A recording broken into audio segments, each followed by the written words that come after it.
केवल एक परमात्मा में श्रद्धा और समर्पण का संदेश देने वाली गीता सबको पवित्र करने का खुला आमंत्रण देती है। सृष्टि में कहीं भी रहने वाले अमीर अथवा गरीब, कुलीन तथा आदिवासी, पुण्यात्मा और पापी, स्त्री और पुरुष, सदाचारी एवं अत्यंत दुराचारी, सबका इसमें प्रवेश है।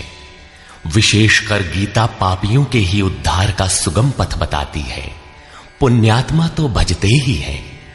प्रस्तुत है उसी गीता की अद्वितीय व्याख्या, यथार्थ गीता का कैसेट प्रसारण।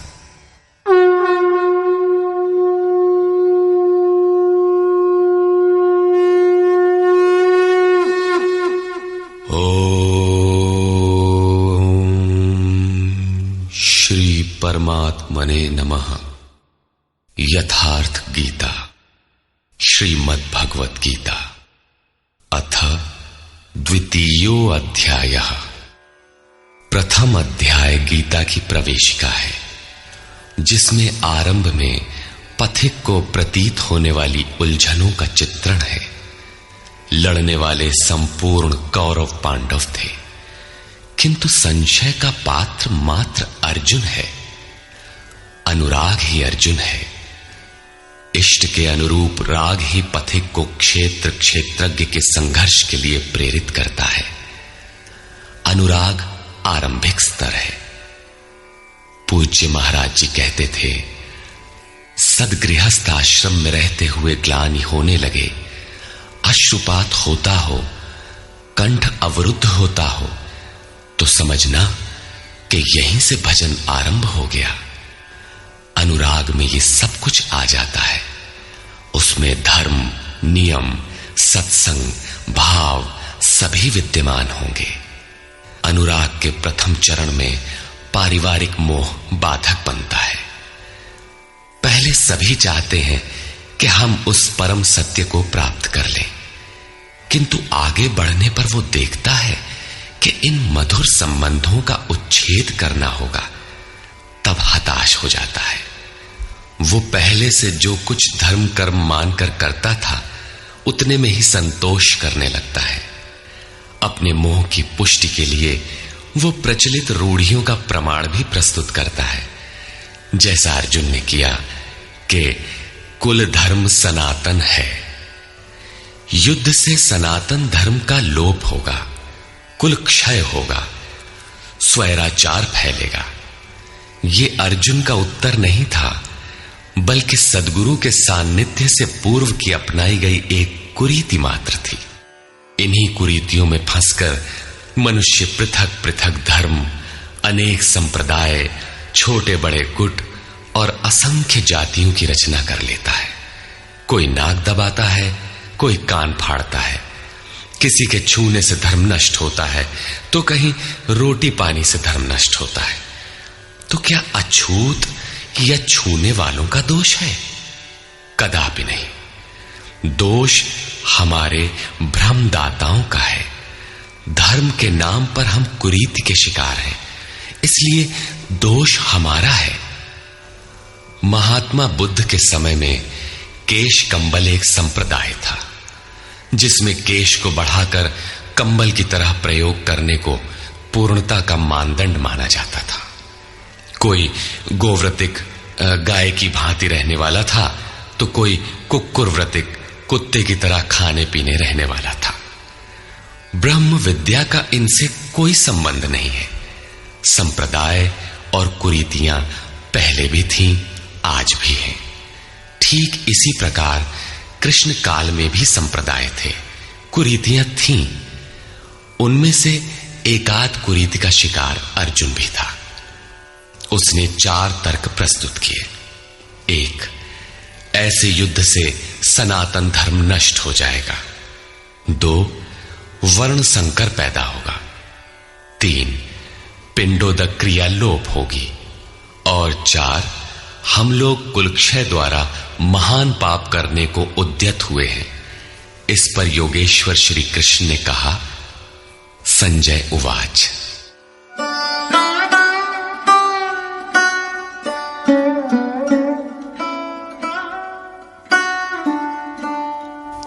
तन्तथा कृपयाविष्टम् अश्रुपूर्णाकुलेक्षणम् विषीदन्तमिदं वाक्यम् उवाच मधुसूदनः।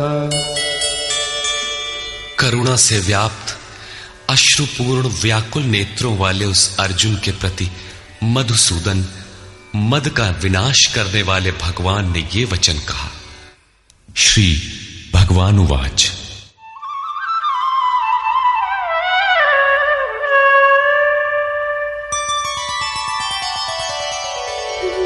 कुतस्त्वाकश्मलमिदं विषमे समुपस्थितम् अनार्यजुष्टमस्वर्ग्यम् अकीर्तिकरमर्जुन।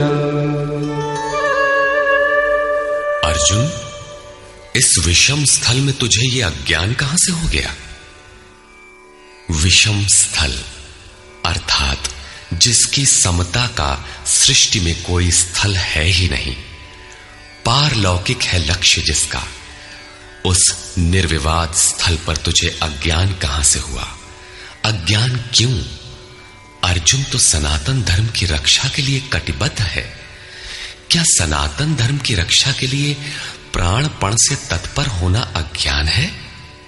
श्री कृष्ण कहते हैं, हां, ये अज्ञान है। न तो संभावित पुरुषों द्वारा इसका आचरण किया गया है, न स्वर्ग ही देने वाला है और न ये कीर्ति को ही करने वाला है। सन्मार्ग पर जो दृढ़ता पूर्वक आरूढ़ है उसे आर्य कहते हैं। परिवार के लिए मरना मिटना यदि अज्ञान न होता तो महापुरुष उस पर अवश्य चले होते।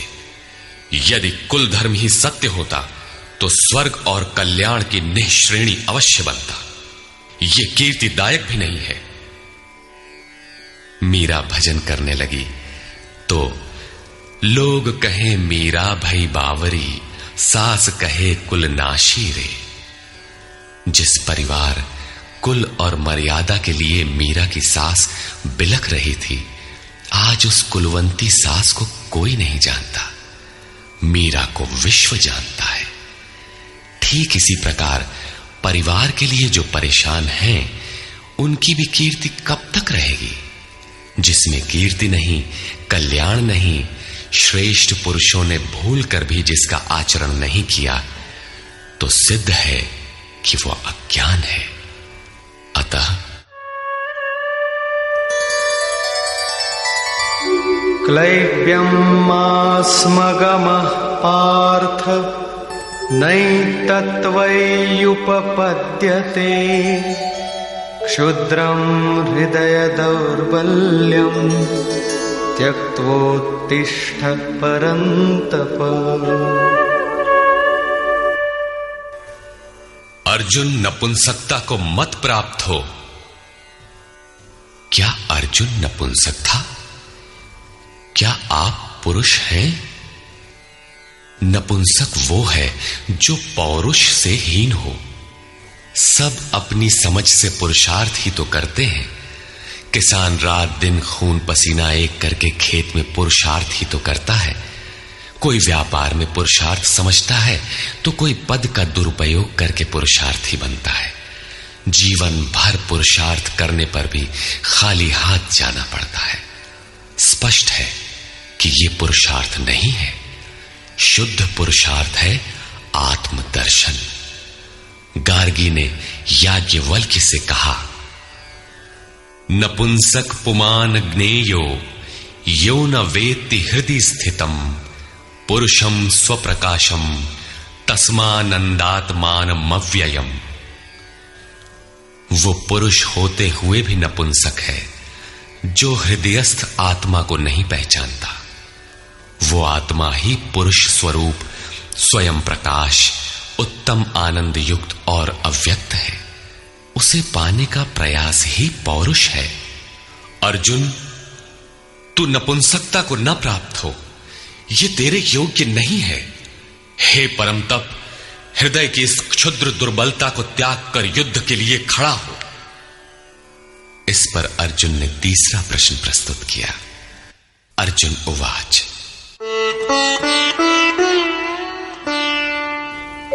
कथं भीष्ममहं संख्ये द्रोणं च मधुसूदन इषुभिः प्रतियोत्स्यामि पूजार्हा वरिसूदन। अहंकार का शमन करने वाले मधुसूदन, मैं रणभूमि में पितामह भीष्म और आचार्य द्रोण से किस प्रकार बाणों से युद्ध करूंगा, क्योंकि अरिसूदन वे दोनों ही पूजनीय हैं। द्वैत ही द्रोण है। प्रभु अलग हैं, हम अलग हैं। द्वैत का ये भान ही प्राप्ति की प्रेरणा का आरंभिक स्रोत है। यही द्रोणाचार्य का गुरुत्व है। भ्रम ही भीष्म है। जब तक भ्रम है तभी तक बच्चे, परिवार, रिश्तेदार सभी अपने लगते हैं। अपना लगने में भ्रम ही माध्यम है। आत्मा इन्हीं को पूज्य मानकर इनके साथ रहता है कि ये पिता हैं, दादा हैं, कुलगुरु हैं इत्यादि। साधन के पूर्ति काल में गुरु न चेला, पुरुष अकेला। न बंधुर न मित्रम गुरुर्नैव शिष्यः चिदानंद रूपः शिवोहम शिवोहम। जब चित्त उस परम आनंद में विलय हो जाता है तब न गुरु ज्ञान दाता और न शिष्य ग्रहण करता ही रह जाता है। यही परम की स्थिति है। गुरु का गुरुत्व प्राप्त कर लेने पर गुरुत्व एक जैसा हो जाता है। श्री कृष्ण कहते हैं, अर्जुन तू मुझ में निवास करेगा। जैसे श्री कृष्ण वैसा ही अर्जुन, और ठीक वैसा ही प्राप्ति वाला महापुरुष हो जाता है। ऐसी अवस्था में गुरु का भी विलय हो जाता है। गुरुत्व हृदय में प्रवाहित हो जाता है। अर्जुन गुरु पद की ढाल बनाकर इस संघर्ष में प्रवृत्त होने से कतराना चाहता है। वो कहता है,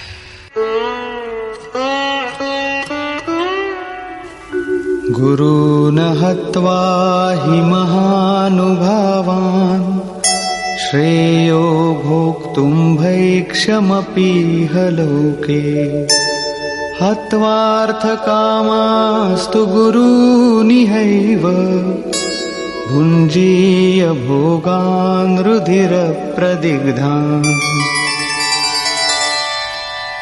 इन महानुभाव गुरुजनों को न मारकर मैं इस लोक में भिक्षा का अन्न भी श्रेयस्कर समझता हूं। यहां भिक्षा का अर्थ उदर पोषण के लिए भीख मांगना नहीं, बल्कि सत्पुरुषों की टूटी फूटी सेवा द्वारा उनसे कल्याण की याचना ही भिक्षा है। अन्नम ब्रह्मेति व्यजानात्। अन्न एकमात्र परमात्मा है, जिसे प्राप्त करके आत्मा सदा के लिए तृप्त हो जाता है, कभी अतृप्त नहीं रहता। हम महापुरुषों की सेवा और याचना द्वारा शनैः शनैः ब्रह्म पीयूष प्राप्त करें, किंतु ये परिवार न छूटे, यही अर्जुन के भिक्षान्न की कामना है। संसार में अधिकांश लोग ऐसा ही करते हैं। वे चाहते हैं कि पारिवारिक स्नेह संबंध न मारना पड़े और मुक्ति भी शनैः शनैः मिल जाए, किंतु चलने वाले पथिक के लिए, जिसके संस्कार इनसे ऊपर है, जिसमें संघर्ष की क्षमता है, स्वभाव में क्षत्रियत्व प्रवाहित है, उसके लिए इस भिक्षान्न का विधान नहीं है। स्वयं न करके याचना करना भिक्षान्न है। गौतम बुद्ध ने भी मध्यम निकाय के धम्म दायाद सुत्त में इस भिक्षान्न की आमिष दायाद कहकर उसे हेय माना है, जबकि शरीर यापन से सभी भिक्षु थे। इन गुरुजनों को मारकर मिलेगा क्या? इस लोक में रुधिर से सने अर्थ और काम के भोग ही तो भोगने को मिलेंगे। अर्जुन कदाचित सोचता था कि भजन से भौतिक सुखों की मात्रा में अभिवृद्धि होगी। इतना संघर्ष झेलने के बाद भी इस शरीर के पोषक अर्थ और काम के भोग ही तो मिलेंगे। वो पुनः तर्क देता है,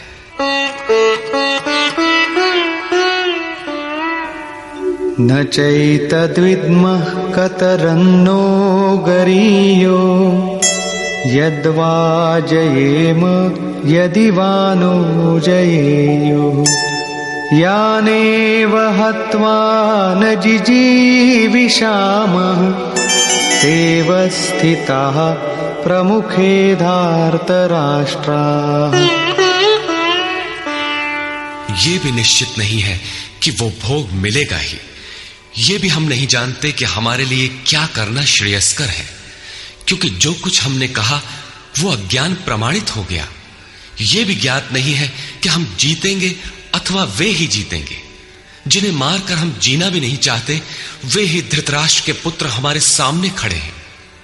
अज्ञान रूपी धृतराष्ट्र से उत्पन्न मोह इत्यादि स्वजन समुदाय मिट ही जाएंगे, तब हम जीकर ही क्या करेंगे। अर्जुन पुनः सोचता है कि जो कुछ हमने कहा कदाचित ये भी अज्ञान हो, अतः प्रार्थना करता है। कार्पण्यदोषोपहतः स्वभावः पृच्छामि त्वां धर्मसम्मूढचेताः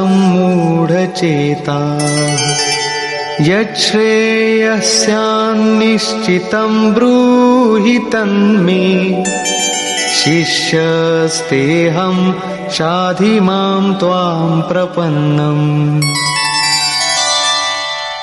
कायरता के दोष से नष्ट स्वभाव वाला, धर्म के विषय में सर्वथा मोहित चित्त हुआ मैं आपसे पूछता हूं, जो कुछ निश्चित परम कल्याणकारी हो वो साधन मेरे लिए कहिए। यहां अर्जुन ने पूर्ण समर्पण कर दिया। अभी तक वो श्री कृष्ण को अपने स्तर का ही समझता था, अनेक विद्याओं में अपने को कुछ आगे ही मानता था। यहां उसने अपनी बागडोर श्री कृष्ण को वस्तुतः सौंप दी। सद्गुरु पूर्ति पर्यंत हृदय में रहकर साधक के साथ चलते हैं। यदि वे साथ न रहे तो साधक पार न हो। युवा कन्या के परिवार वाले जिस प्रकार शादी विवाह तक उसको संयम की शिक्षा देते हुए संभाल ले जाते हैं, ठीक उसी प्रकार सद्गुरु अपने शिष्य की अंतरात्मा से रथी होकर उसे प्रकृति की घाटियों से निकालकर पार कर देते हैं। अर्जुन निवेदन करता है कि भगवान एक बात और है। नहि प्रपश्यामि ममापनुद्यात् यच्छोकमुच्छोषणमिन्द्रियाणाम् अवाप्य भूमावसपत्नमृद्धम् राज्यं सुराणामपि चाधिपत्यम्। भूमि पर निष्कंटक धन धान्य संपन्न राज्य को और देवताओं के स्वामीपन इंद्र पद को पाकर भी मैं उस उपाय को नहीं देखता जो मेरी इंद्रियों को सुखाने वाले शोक को दूर कर सके। जब शोक बना ही है तो ये सब लेकर ही मैं क्या करूंगा। यदि इतना ही मिलना है तो क्षमा करें। अर्जुन ने सोचा, अब इसके आगे बतावेंगे भी क्या। संजय उवाच। एवमुक्त्वा ऋषिकेशं गुडाकेशः परन्तप न योत्स्यैति गोविन्दम् उक्त्वा तूष्णीं बभूवः। संजय बोला, हे राजन, मोह निशाजयी अर्जुन ने हृदय के सर्वज्ञ श्री कृष्ण से ये कहकर कि गोविंद मैं युद्ध नहीं करूंगा, चुप हो गया। अभी तक अर्जुन की दृष्टि पौराणिक है, जिसमें कर्म कांडों के साथ भोगों की उपलब्धि का विधान है, जिसमें स्वर्ग ही सब कुछ माना जाता है, जिस पर श्री कृष्ण प्रकाश डालेंगे कि ये विचारधारा भी गलत है। तमुवाच ऋषिकेशः प्रहसन्निव भारत सेनयोरुभयोर्मध्ये विषीदन्तमिदं वचः। उसके उपरांत हे भरतवंशी धृतराष्ट्र, अंतर्यामी योगेश्वर श्री कृष्ण ने दोनों सेनाओं के बीच में उस शोक युक्त अर्जुन को हंसते हुए से ये वचन कहा। श्री भगवान उवाच। अशोचानन्वशोचस्त्वं प्रज्ञावादांश्च भाषसे गतासु न गतासूश्च नानुशोचन्ति पंडिताः। अर्जुन, तू न शोक करने योग्यों के लिए शोक करता है और पंडितों के से वचन कहता है, किंतु बुद्धि संपन्न पंडित जन जिनके प्राण चले गए हैं उनके लिए तथा जिनके प्राण नहीं गए हैं उनके लिए भी शोक नहीं करते। तू पंडितों जैसी बातें भर करता है, वस्तुतः ज्ञाता है नहीं, क्योंकि न त्वेवाहं जातु नासं न त्वन्नेमे जनाधिपाः न चैव न भविष्यामः सर्वे वयमतः परम्। न तो ऐसा ही है कि मैं अर्थात सद्गुरु किसी काल में नहीं था, अथवा तू अनुरागी अधिकारी अथवा जनाधिपाह राजा लोग अर्थात राजसी वृत्ति में पाए जाने वाला अहम नहीं था, और न ऐसा ही है कि आगे हम सब नहीं रहेंगे। सद्गुरु सदैव रहता है, अनुरागी सदैव रहते हैं। यहां योगेश्वर ने योग की अनादिता पर प्रकाश डालते हुए भविष्य में भी उसकी विद्यमानता पर बल दिया। मरने वालों के लिए शोक न करने के लिए कारण बताते हुए उन्होंने कहा,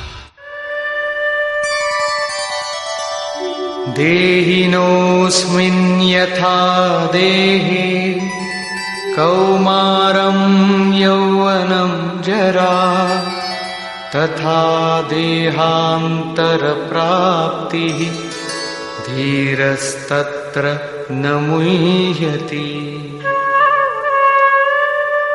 जैसे जीवात्मा की इस देह में कुमार, युवा और वृद्ध अवस्था होती है, वैसे ही अन्य अन्य शरीर प्राप्ति, इसलिए धीर पुरुष मोहित नहीं होता है।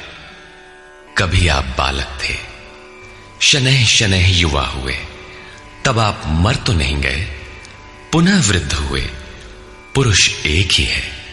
उसी प्रकार लेश मात्र भी दरार नए देह की प्राप्ति पर नहीं पड़ती। कलेवर का यह परिवर्तन तब तक चलेगा जब तक परिवर्तन से परे वस्तु नहीं मिल जाती। मात्रा स्पर्शास्तु कौन्तेय शीतोष्ण सुख दुःखदाः आगमापायिनो नित्याः तान् स्थितिक्षस्व भारत। हे कुंती पुत्र, सुख दुख, सर्दी और गर्मी को देने वाले इंद्रियों और विषयों के संयोग तो अनित्य हैं, क्षण भंगुर हैं। अतः भरतवंशी अर्जुन, तू इसका त्याग कर। अर्जुन इंद्रिय और विषय के संयोग जन्य सुख का स्मरण करके ही विकल था। कुल धर्म, कुल गुरुओं की पूज्यता इत्यादि इंद्रियों के लगाव के अंतर्गत है। ये क्षणिक हैं, झूठे हैं, नाशवान हैं। विषयों का संयोग न सदैव मिलेगा और न सदैव इंद्रियों में क्षमता ही रहेगी। अतः अर्जुन, तू इनका त्याग कर, सहन कर। क्यों? क्या हिमालय की लड़ाई थी जो अर्जुन सर्दी सहन करता? अथवा क्या ये रेगिस्तान की लड़ाई है जहां अर्जुन गर्मी सहन करे? कुरुक्षेत्र जैसा कि लोग बाहर बताते हैं समशीतोष्ण स्थली है। कुल 18 दिन तो लड़ाई हुई, इतने में कहां जाड़ा गर्मी बीत गई। वस्तुतः सर्दी गर्मी, दुख सुख, मान अपमान का सहन करना एक योगी पर निर्भर करता है। यह हृदय देश की लड़ाई का चित्रण है। बाहर युद्ध के लिए गीता नहीं कहती। यह क्षेत्र क्षेत्रज्ञ का संघर्ष है, जिसमें आसुरी संपद का सर्वथा शमन कर परमात्मा में स्थिति दिलाकर दैवी संपद भी शांत हो जाती है। जब विकार है ही नहीं तो सजातीय प्रवृत्तियां किस पर आक्रमण करें? अतः पूर्णत्व के साथ वे भी शांत हो जाती हैं, इससे पहले नहीं। गीता अंतर्देश की लड़ाई का चित्रण है। इस त्याग से मिलेगा क्या? इससे लाभ क्या है? इस पर श्री कृष्ण कहते हैं, यम हि न व्यथयन्त्येते पुरुषं पुरुषर्षभ समदुःखसुखं धीरं सोमृतत्वाय कल्पते। क्योंकि हे पुरुष श्रेष्ठ, दुख सुख को समान समझने वाले जिस धीर पुरुष को इंद्रियों और विषयों के संयोग व्यथित नहीं कर पाते, वो मृत्यु से परे अमृत तत्व की प्राप्ति के योग्य हो जाता है। यहां श्री कृष्ण ने एक उपलब्धि अमृत की चर्चा की। अर्जुन सोचता था कि युद्ध के परिणाम में स्वर्ग मिलेगा या पृथ्वी, किंतु श्री कृष्ण कहते हैं कि न स्वर्ग मिलेगा और न पृथ्वी, बल्कि अमृत मिलेगा। अमृत क्या है? नासतो विद्यते भावो ना भावो विद्यते सतः उभयोरपि दृष्टोऽन्तः त्वनयोस्तत्त्वदर्शिभिः। अर्जुन, असत वस्तु का अस्तित्व नहीं है, वो है ही नहीं, उसे रोका नहीं जा सकता, और सत्य का तीनों काल में अभाव नहीं है, उसे मिटाया नहीं जा सकता। अर्जुन ने पूछा, क्या भगवान होने के नाते आप कहते हैं? श्री कृष्ण ने बताया, मैं तो कहता ही हूं। इन दोनों का यह अंतर हमारे साथ साथ तत्वदर्शियों द्वारा भी देखा गया है। श्री कृष्ण ने वही सत्य दोहराया जो तत्वदर्शियों ने कभी देख लिया था। श्री कृष्ण भी एक तत्वदर्शी महापुरुष थे। परम तत्व परमात्मा का प्रत्यक्ष दर्शन करके उसमें स्थिति वाले तत्वदर्शी कहलाते हैं। सत और असत हैं क्या? इस पर कहते हैं,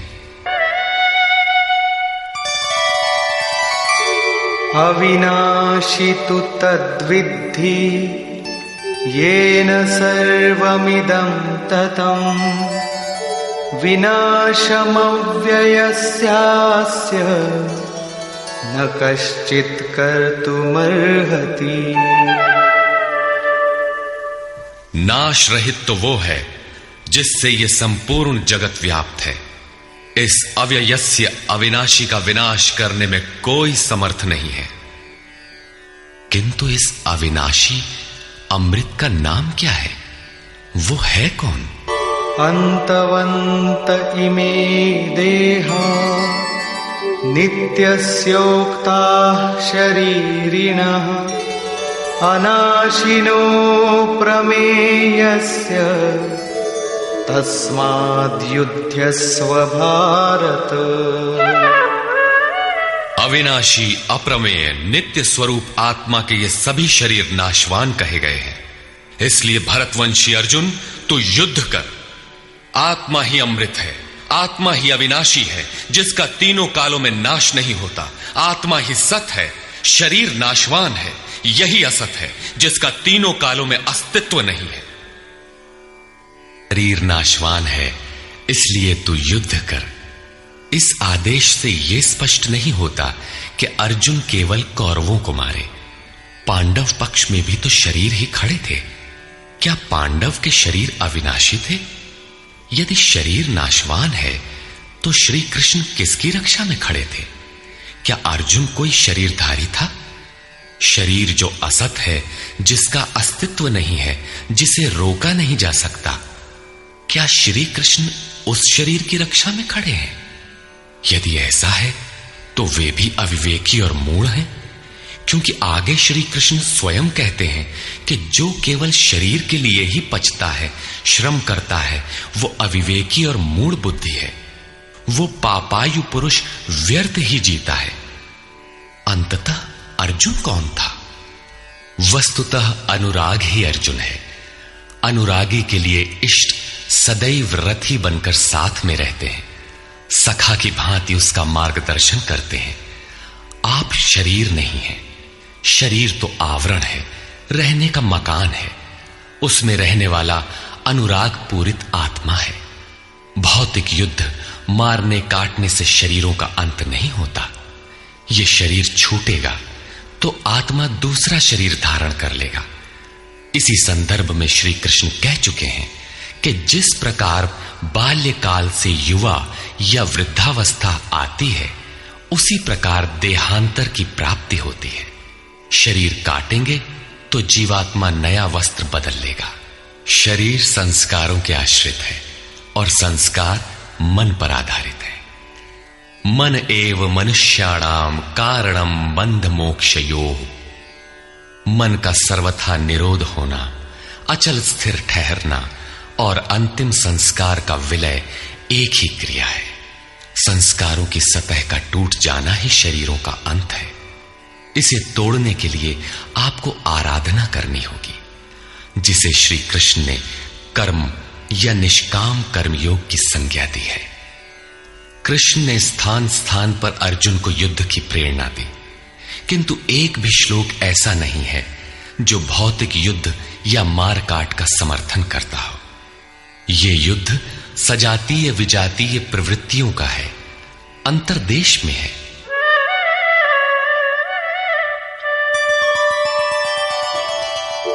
य एनं वेत्ति हन्तारम् यश्चैनं मन्यते हतम् उभौ तौ न विजानीतो नायं हन्ति न हन्यते।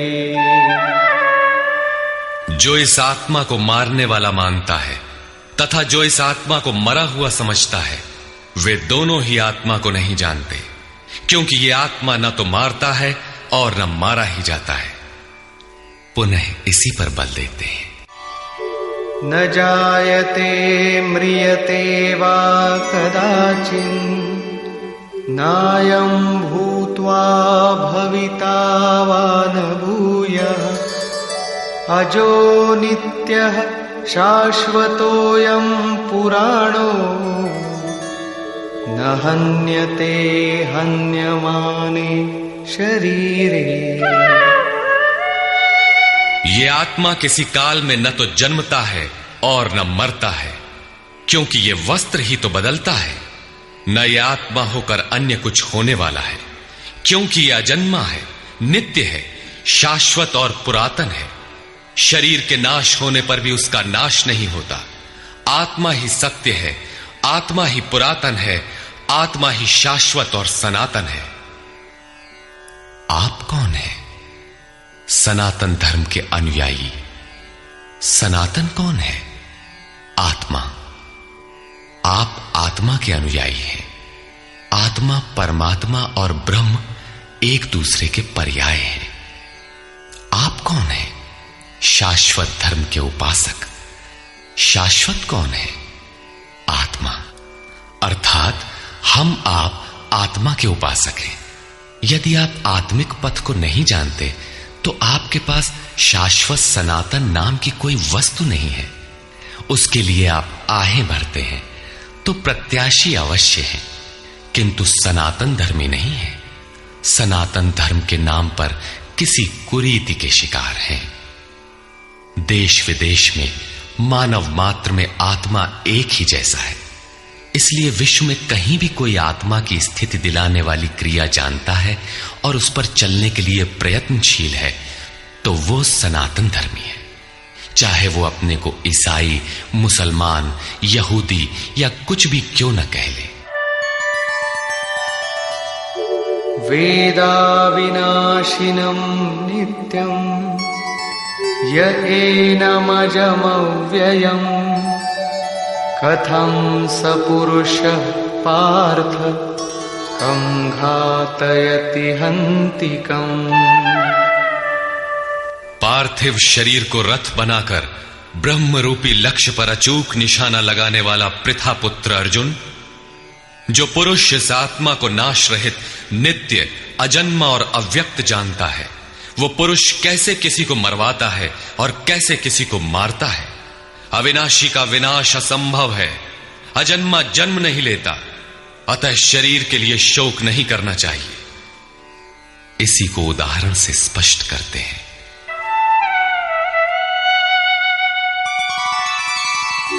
वासांसि जीर्णानि यथा विहाय नवानि गृह्णाति नरोपराणि तथा शरीराणि विहाय जीर्णान्यन्यानि संयाति नवानि देहि। जैसे मनुष्य जीर्णानि वासांसि, जीर्ण शीर्ण पुराने वस्त्रों को त्याग कर नए वस्त्रों को ग्रहण करता है, ठीक वैसे ही ये जीवात्मा पुराने शरीरों को त्याग कर दूसरे नए शरीरों को धारण करता है। जीर्ण होने पर ही नया शरीर धारण करना है तो शिशु क्यों मर जाते हैं? ये वस्त्र तो और विकसित होना चाहिए। वस्तुतः ये शरीर संस्कारों पर आधारित है। जब संस्कार जीर्ण होते हैं तो शरीर छूट जाता है। यदि संस्कार 2 दिन का है तो दूसरे दिन ही शरीर जीर्ण हो गया। इसके बाद मनुष्य 1 श्वास भी अधिक नहीं जीता। संस्कार ही शरीर है। आत्मा संस्कारों के अनुसार नया शरीर धारण कर लेता है। अथा खलु ऋतुमयः पुरुषः यथा इहैव तथैव प्रेत्य भवति कृतं लोकम पुरुषोऽभिजायते। अर्थात ये पुरुष निश्चय ही संकल्पमय है। इस लोक में पुरुष जैसा निश्चय वाला होता है वैसा ही यहां से मरकर जाने पर होता है। अपने संकल्प से बनाए हुए शरीरों में पुरुष उत्पन्न होता है। इस प्रकार मृत्यु शरीर का परिवर्तन मात्र है, आत्मा नहीं मरता। पुनः इसकी अजरता अमरता पर बल देते हैं। नैनं छिन्दन्ति शस्त्राणि नैनं दहति पावकः न चैनं क्लेदयन्त्यापो न शोषयति मारुतः। अर्जुन, इस आत्मा को शस्त्रादि नहीं काटते, अग्नि इसे जला नहीं सकता, जल इसे गीला नहीं कर सकता और न वायु इसे सुखा ही सकता है। अच्छेद्योऽयमदाह्योऽयम् अक्लेद्यो शोष्य एव च नित्यः सर्वगतः स्थाणुः अचलोऽयं सनातनः। ये आत्मा अच्छेद्य है, इसे छेदा नहीं जा सकता। ये अदाह्य है, इसे जलाया नहीं जा सकता। ये अक्लेद्य है, इसे गीला नहीं किया जा सकता। आकाश इसे अपने में समाहित नहीं कर सकता। यह आत्मा निसंदेह अशोष्य, सर्वव्यापक, अचल, स्थिर रहने वाला और सनातन है। अर्जुन ने कहा था कि कुल धर्म सनातन है। ऐसा युद्ध करने से सनातन धर्म नष्ट हो जाएगा, किंतु श्री कृष्ण ने इसे अज्ञान माना और आत्मा को ही सनातन बताया। आप कौन हैं? सनातन धर्म के अनुयायी। सनातन कौन है? आत्मा। यदि आप आत्मा पर्यंत दूरी तय करने वाली विधि विशेष से अवगत नहीं हैं, तो आप सनातन धर्म नहीं जानते। इसका कुपरिणाम सांप्रदायिकता में फंसे धर्म भीरू लोगों को भोगना पड़ रहा है। जब मैटर क्षेत्र में पैदा होने वाली कोई वस्तु इस सनातन का स्पर्श नहीं कर सकती, तो छूने खाने से सनातन धर्म नष्ट कैसे हो सकता है? यह धर्म नहीं, एक कुरीति परिस्थिति थी जिससे भारत में सांप्रदायिक वैमनस्य बढ़ा और राष्ट्रीय एकता की आज भी समस्या बनी हुई है। धर्म की शरण हम क्यों जाते हैं? क्योंकि हम मरण धर्मा हैं और धर्म कोई ठोस चीज है जिसकी शरण जाकर हम भी अमर हो जाएं। हम तो मारने से मरेंगे और ये धर्म केवल छूने और खाने से मर जाएगा, तो हमारी क्या रक्षा करेगा? धर्म तो आपकी रक्षा करता है, आपसे शक्तिशाली है। आप तलवार से मरेंगे और धर्म वो छूने से नष्ट हो गया। कैसा है आपका धर्म? कुरीतियां नष्ट होती हैं, न कि सनातन। सनातन तो ऐसी ठोस वस्तु है जिसे शस्त्र नहीं काटते, अग्नि जला नहीं सकता, जल इसे गीला नहीं कर सकता। खान पान तो दूर, प्रकृति में उत्पन्न कोई वस्तु उसका स्पर्श भी नहीं कर पाती, तो वो सनातन नष्ट कैसे हो गया? ऐसी ही कतिपय कुरीतियां अर्जुन काल में भी थी। उनका शिकार अर्जुन भी था। उसने विलाप करते हुए गिड़गिड़ाकर कहा कि कुल धर्म सनातन है, युद्ध से सनातन धर्म नष्ट हो जाएगा। कुल धर्म नष्ट होने से हम अनंत काल तक नरक में चले जाएंगे। किंतु श्री कृष्ण ने कहा, तुझे ये अज्ञान कहां से उत्पन्न हो गया? सिद्ध है कि वो कोई कुरीति थी। तभी तो श्री कृष्ण ने उसका निराकरण किया और बताया कि आत्मा ही सनातन है। यदि आप आत्मिक पथ नहीं जानते तो सनातन धर्म में आपका अभी तक प्रवेश नहीं हुआ है। जब यह सनातन शाश्वत आत्मा सबके अंदर व्याप्त है तो खोजा किसे जाए? इस पर श्री कृष्ण कहते हैं, अव्यक्तोऽयमचिन्त्योऽयम् अविकार्योऽयमुच्यते तस्मादेवं विदित्वैनं नानुशोचितुमर्हसि। ये आत्मा अव्यक्त अर्थात इंद्रियों का विषय नहीं है। इंद्रियों के द्वारा इसे समझा नहीं जा सकता।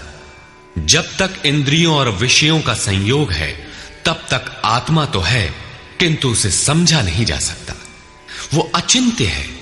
जब तक चित्त और चित्त की लहर है तब तक वो शाश्वत है तो, किंतु हमारे दर्शन, उपभोग और प्रवेश के लिए नहीं है। अतः चित्त का निरोध करें। पीछे श्री कृष्ण बता आए हैं कि असत वस्तु का अस्तित्व नहीं है और सत का तीनों कालों में अभाव नहीं है। वो सत है आत्मा। आत्मा ही अपरिवर्तनशील, शाश्वत, सनातन और अव्यक्त है। तत्वदर्शियों ने आत्मा को इन विशेष गुणधर्मों से युक्त देखा। न 10 भाषाओं के ज्ञाता ने देखा, न किसी समृद्धशाली ने देखा, बल्कि तत्वदर्शियों ने देखा। श्री कृष्ण ने आगे बताया कि तत्व है परमात्मा। मन के निरोध काल में साधक उसका दर्शन और उसमें प्रवेश पाता है। प्राप्ति काल में भगवान मिलते हैं और दूसरे ही क्षण वो अपने आत्मा को ईश्वरीय गुणधर्मों से विभूषित देखता है। वो देखता है कि आत्मा ही सत्य, सनातन और परिपूर्ण है। ये आत्मा अचिंत्य है। ये विकार रहित अर्थात न बदलने वाला कहा जाता है। अतः अर्जुन, आत्मा को ऐसा जानकर तू शोक करने योग्य नहीं है। अब श्री कृष्ण अर्जुन के विचारों में विरोधाभास दिखाते हैं, जो सामान्य तर्क है। अथ चैनं नित्यजातं नित्यं वा मन्यसे मृतं तथापि त्वं महाबाहो नैवं शोचितुमर्हसि। यदि तू इसे सदैव जन्मने वाला और सदा मरने वाला माने तब भी तुझे शोक नहीं करना चाहिए, क्योंकि जातस्य हि ध्रुवो मृत्युः ध्रुवं जन्म मृतस्य च तस्मादपरिहार्येऽर्थे न त्वं शोचितुमर्हसि। ऐसा मान लेने पर भी जन्मने वाले की निश्चित मृत्यु और मरने वाले का निश्चित जन्म सिद्ध होता है। इसलिए भी तू बिना उपाय वाले इस विषय में शोक करने लायक नहीं है। जिसका कोई इलाज नहीं, उसके लिए शोक करना एक अन्य दुख को आमंत्रित करना है।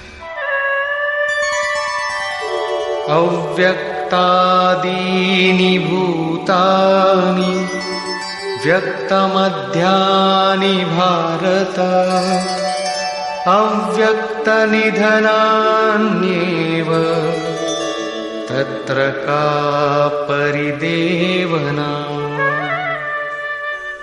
अर्जुन, संपूर्ण प्राणी जन्म से पहले बिना शरीर वाले और मरने के बाद भी बिना शरीर वाले, जन्म के पूर्व और पश्चात भी दिखाई नहीं पड़ते, केवल जन्म मृत्यु के बीच में ही शरीर धारण किए हुए दिखाई देते हैं। अतः इस परिवर्तन के लिए व्यर्थ की चिंता क्यों करते हो? इस आत्मा को देखता कौन है? इस पर कहते हैं, आश्चर्यवत् पश्यति कश्चिदेनम् आश्चर्यवद् वदति तथैव चान्यः आश्चर्यवच्चैनमन्यः शृणोति श्रुत्वाप्येनं वेद न चैव कश्चित्। पहले श्री कृष्ण ने कहा था कि इस आत्मा को तत्वदर्शियों ने देखा है। अब तत्व दर्शन की दुर्लभता पर प्रकाश डालते हैं कि कोई विरला महापुरुष ही इस आत्मा को आश्चर्य की तरह देखता है, सुनता नहीं प्रत्यक्ष देखता है। और वैसे ही दूसरा कोई महापुरुष ही आश्चर्य की तरह इसके तत्व को कहता है। जिसने देखा है वही यथार्थ कह सकता है। दूसरा कोई विरला साधक इसे आश्चर्य की भांति सुनता है। सब सुनते भी नहीं, क्योंकि ये अधिकारी के लिए ही है। हे अर्जुन, कोई कोई तो सुनकर भी इस आत्मा को नहीं जान पाते, क्योंकि साधन पार नहीं लगता। आप लाख ज्ञान की बातें सुने, समझें, बाल की खाल निकाल कर समझें, लालायित भी रहें, किंतु मोह बड़ा प्रबल है। थोड़ी देर बाद ही आप अपनी सांसारिक व्यवस्थाओं में लिप्त मिलेंगे। अंत में श्री कृष्ण निर्णय देते हैं, देहि नित्यमवध्योऽयम् देहे सर्वस्य भारत तस्मात् सर्वाणि भूतानि न त्वं शोचितुमर्हसि। अर्जुन, ये आत्मा सबके शरीर में सदैव अवध्य है, अकाट्य है। इसलिए संपूर्ण भूत प्राणियों के लिए तो शोक करने योग्य नहीं है। आत्मा ही सनातन है। इस तथ्य का प्रतिपादन करके, इसका प्रभुता सहित वर्णन करके यह प्रश्न यहीं पूरा हो जाता है। अब प्रश्न खड़ा होता है कि इसकी प्राप्ति कैसे हो। संपूर्ण गीता में इसके लिए दो ही मार्ग हैं। पहला निष्काम कर्म योग और दूसरा ज्ञान योग। दोनों मार्गों में किया जाने वाला कर्म एक ही है। उस कर्म की अनिवार्यता पर बल देते हुए योगेश्वर श्री कृष्ण ज्ञान योग के विषय में कहते हैं, स्वधर्ममपि चावेक्ष न विकम्पितुमर्हसि धर्म्याद्धियुद्धाश्रेयोऽन्यत् क्षत्रियस्य न विद्यते। अर्जुन, स्वधर्म देखकर भी तू भय करने योग्य नहीं है, क्योंकि धर्म संयुक्त युद्ध से बढ़कर अन्य कोई परम कल्याणकारी मार्ग क्षत्रिय के लिए नहीं है। अभी तक तो आत्मा शाश्वत है, आत्मा सनातन है, वही एकमात्र धर्म है कहा गया है। अब ये स्वधर्म कैसा? धर्म तो एकमात्र आत्मा ही है, वो तो अचल स्थिर है, तो धर्माचरण क्या? किंतु इस आत्म पथ में प्रवृत्त होने की क्षमता हर व्यक्ति की अलग अलग होती है। स्वभाव से उत्पन्न इस क्षमता को स्वधर्म कहा गया है। इसी एक सनातन आत्मिक पथ पर चलने वाले साधकों को महापुरुष ने स्वभाव से उनकी क्षमता के अनुसार 4 श्रेणियों में बांटा: शूद्र, वैश्य, क्षत्रिय और ब्राह्मण। साधना की प्रारंभिक अवस्था में प्रत्येक साधक शूद्र अर्थात अल्पज्ञ होता है। घंटों भजन में बैठने पर वो 10 मिनट भी अपने पक्ष में नहीं पाता। वो प्रकृति के माया जाल को काट नहीं पाता। इस अवस्था में महापुरुष की सेवा से उसके स्वभाव में सद्गुण आते हैं। वो वैश्य श्रेणी का साधक बन जाता है। आत्मिक संपत्ति ही स्थिर संपत्ति है। इसका वो शनैः शनैः संग्रह और गोपालन अर्थात इंद्रियों की सुरक्षा करने में सक्षम हो जाता है। काम, क्रोध इत्यादि से इंद्रियों की हिंसा होती है तथा विवेक, वैराग्य से इनकी सुरक्षा होती है, किंतु प्रकृति को निर्बीज करने की क्षमता उसमें नहीं होती। क्रमशः उन्नति करते करते साधक के अंतःकरण में तीनों गुणों को काटने की क्षमता अर्थात क्षत्रियत्व आ जाता है। इसी स्तर पर प्रकृति और उसके विकारों को नाश करने की क्षमता आ जाती है। इसलिए युद्ध यहीं से आरंभ होता है। क्रमशः साधन करके साधक ब्राह्मणत्व की श्रेणी में बदल जाता है। इस समय मन का शमन, इंद्रियों का दमन, धारावाही चिंतन, सरलता, अनुभव, ज्ञान इत्यादि लक्षण साधक में स्वाभाविक प्रवाहित होते हैं। इन्हीं के अनुष्ठान से चलकर क्रमशः वो ब्रह्म में प्रवेश पा जाता है, जहां वो ब्राह्मण भी नहीं रह जाता। विदेह राजा जनक की सभा में महर्षि याज्ञवल्क्य ने चाक्रायण, उशस्ति, कहोल, आरुणि, उद्यालक और गार्गी के प्रश्नों का समाधान करते हुए बताया कि आत्म साक्षात्कार का पूर्णतया संपादन करने वाला ही ब्राह्मण होता है। ये आत्मा ही लोक, परलोक और समस्त प्राणियों को भीतर से नियमित करता है। सूर्य, चंद्रमा, पृथ्वी, जल, वायु, अग्नि, तारागण, अंतरिक्ष, आकाश एवं प्रत्येक क्षण इस आत्मा के ही प्रशासन में है। ये तुम्हारा आत्मा अंतर्यामी अमृत है। आत्मा अक्षर है, इससे भिन्न सब नाशवान है। जो कोई इसी लोक में इस अक्षर को न जानकर हवन करता है, तप करता है, हजारों वर्षों तक यज्ञ करता है, उसका ये सब कर्म नाशवान है।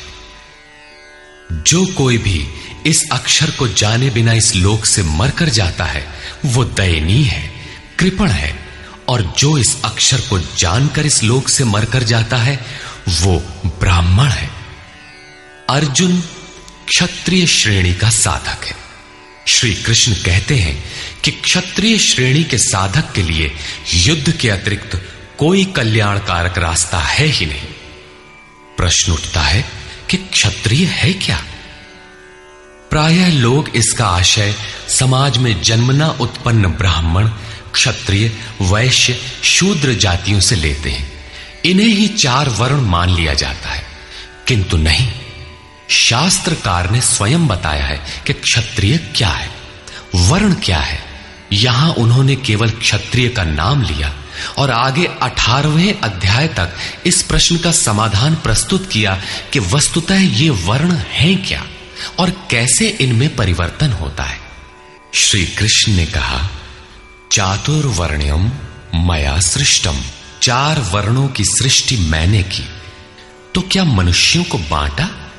श्री कृष्ण कहते हैं कि नहीं, गुण कर्म विभागशः, गुणों के माध्यम से कर्म को 4 भागों में बांटा। यह देखना है कि वो कर्म क्या है जिसे बांटा गया। गुण परिवर्तनशील है। साधना की उचित प्रक्रिया द्वारा तामसी से राजसी और राजसी से सात्विक गुणों में प्रवेश मिलता जाता है। अंततः ब्राह्मण स्वभाव बन जाता है। उस समय ब्रह्म में प्रवेश दिला देने वाली सारी योग्यताएं उस साधक में रहती है। वर्ण संबंधी प्रश्न यहां से आरंभ होकर 18वें अध्याय में जाकर पूर्ण होता है। श्री कृष्ण की मान्यता है, श्रेयान् स्वधर्मो विगुणः परधर्मात् स्वनुष्ठितात्। स्वभाव से उत्पन्न इस धर्म में प्रवृत्त होने की क्षमता जिस स्तर की हो, भले ही वो गुण रहित शूद्र श्रेणी की हो, तब भी परम कल्याण करती है, क्योंकि आप क्रमशः वहीं से उत्थान करते हैं। उससे ऊपर वालों की नकल करके साधक नष्ट हो जाता है। अर्जुन क्षत्रिय श्रेणी का साधक था, इसलिए श्री कृष्ण कहते हैं कि अर्जुन, अपने स्वभाव से उत्पन्न योग्यता को देखकर, इस युद्ध में प्रवृत्त होने की अपनी क्षमता को देखकर भी तू भय करने योग्य नहीं है। इससे बढ़कर दूसरा कोई कल्याणकारी कार्य क्षत्रिय के लिए नहीं। इसी पर प्रकाश डालते हुए पुनः योगेश्वर कहते हैं, यदृच्छया चोपपन्नम् स्वर्गद्वारमपावृतम् सुखिनः क्षत्रियाः पार्थ लभन्ते युद्धमीदृशम्। पार्थिव शरीर को ही रथ बनाकर अचूक लक्ष्य वेदी अर्जुन स्वतः प्राप्त स्वर्ग के खुले हुए द्वार रूपी इस युद्ध को भाग्यवान क्षत्रिय ही प्राप्त करते हैं। क्षत्रिय श्रेणी के साधक में तीनों गुणों को काट देने की क्षमता रहती है। उसके लिए स्वर्ग का द्वार खुला है, क्योंकि उसमें दैवी संपद पूर्णता अर्जित रहती है। स्वर में विचरने की उसमें क्षमता रहती है। यही खुला हुआ स्वर्ग का द्वार है। क्षेत्र क्षेत्रज्ञ के इस युद्ध को भाग्यवान क्षत्रिय ही पाते हैं, क्योंकि उनमें ही संघर्ष की क्षमता है। दुनिया में लड़ाइयां होती हैं, विश्व सिमट कर लड़ता है, प्रत्येक जाति लड़ती है, किंतु शाश्वत विजय जीतने वाले को भी नहीं मिलती। ये तो बदले हैं। जो जिसको जितना दबाता है, कालांतर में उसे भी उतना ही दबना पड़ता है। ये कैसी विजय है जिसमें इंद्रियों को सुखाने वाला शोक बना ही रहता है, अंत में शरीर भी नष्ट हो जाता है। वास्तविक संघर्ष तो क्षेत्र और क्षेत्रज्ञ का है, जिसमें एक बार विजय हो जाने पर प्रकृति का सदा के लिए निरोध और परम पुरुष परमात्मा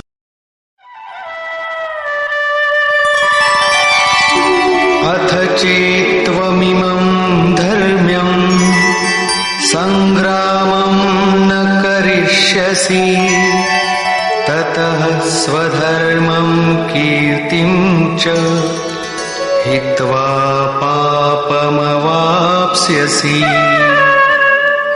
और यदि तू इस धर्मयुक्त संग्राम अर्थात शाश्वत सनातन परम धर्म परमात्मा में प्रवेश दिलाने वाला धर्म युद्ध नहीं करेगा, तो स्वधर्म अर्थात स्वभाव से उत्पन्न संघर्ष करने की क्षमता, क्रिया में प्रवृत्त होने की क्षमता को खोकर पाप अर्थात आवागमन और अपकीर्ति को प्राप्त होगा।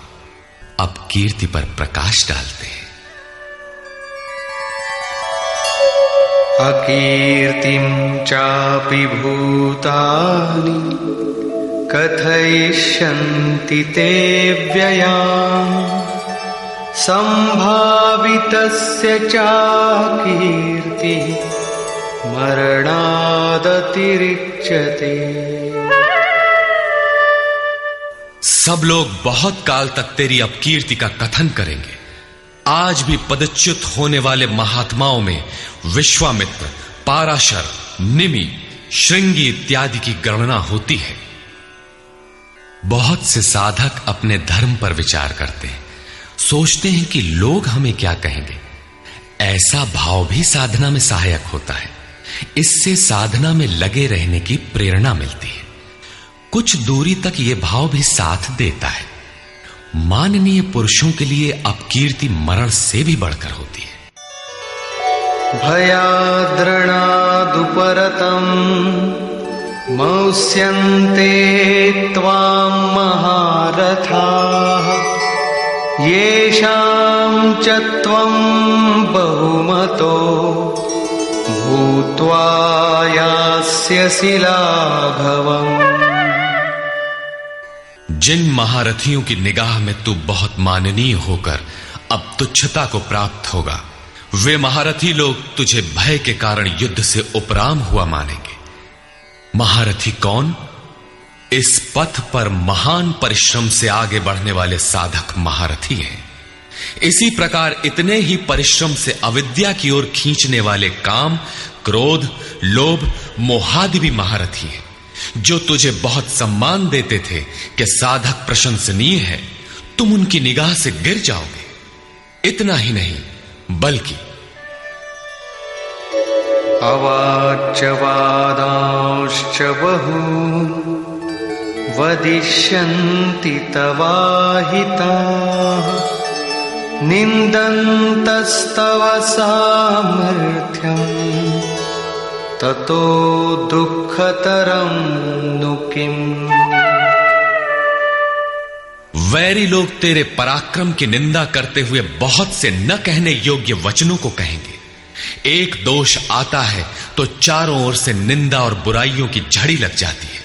न कहने योग्य वचन भी कहे जाते हैं। इससे बड़ा दुख क्या होगा। अतः हतो वा प्राप्स्यसि स्वर्गम् जित्वा वा भोक्ष्यसे महीम् तस्मादुत्तिष्ठ कौन्तेय युद्धाय कृतनिश्चयः। इस युद्ध में मरोगे तो स्वर्ग प्राप्त करोगे। स्वर में विचरने की क्षमता रहेगी। श्वास से बाहर प्रकृति में विचरने की धाराएं निरुद्ध हो जाएंगी। परम देव परमात्मा में प्रवेश दिलाने वाली दैवी संपद हृदय में पूर्णतः प्रवाहित रहेगी। अथवा इस संघर्ष में जीतने पर महामहिम स्थिति को प्राप्त करोगे।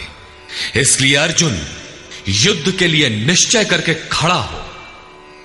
प्रायः लोग इस श्लोक के अर्थ में समझते हैं कि इस युद्ध में मरोगे तो स्वर्ग जाओगे और जीतोगे तो पृथ्वी का भोग भोगोगे।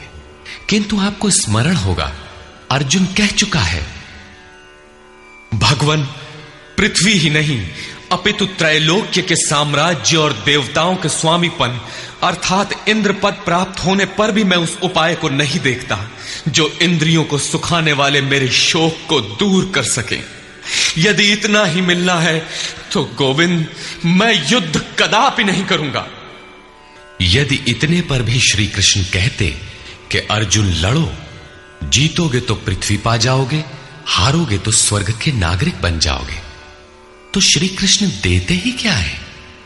अर्जुन इससे आगे का सत्य, श्रेय, परम कल्याण की कामना वाला शिष्य था, जिसे सद्गुरुदेव श्री कृष्ण ने बताया कि क्षेत्र क्षेत्रज्ञ के इस संघर्ष में यदि शरीर का समय पूरा हो जाता है और लक्ष्य तक नहीं पहुंच सके तो स्वर्ग प्राप्त करोगे, अर्थात स्वर में ही विचरण करने की क्षमता प्राप्त कर लोगे।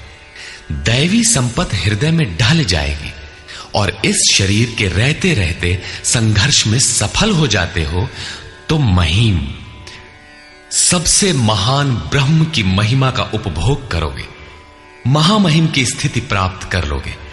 जीतोगे तो सर्वस्व, क्योंकि महामहिमत्व को पाओगे, और हारोगे तो देवत्व। दोनों हाथों में लड्डू रहेंगे, लाभ में भी लाभ और हानि में भी लाभ ही है।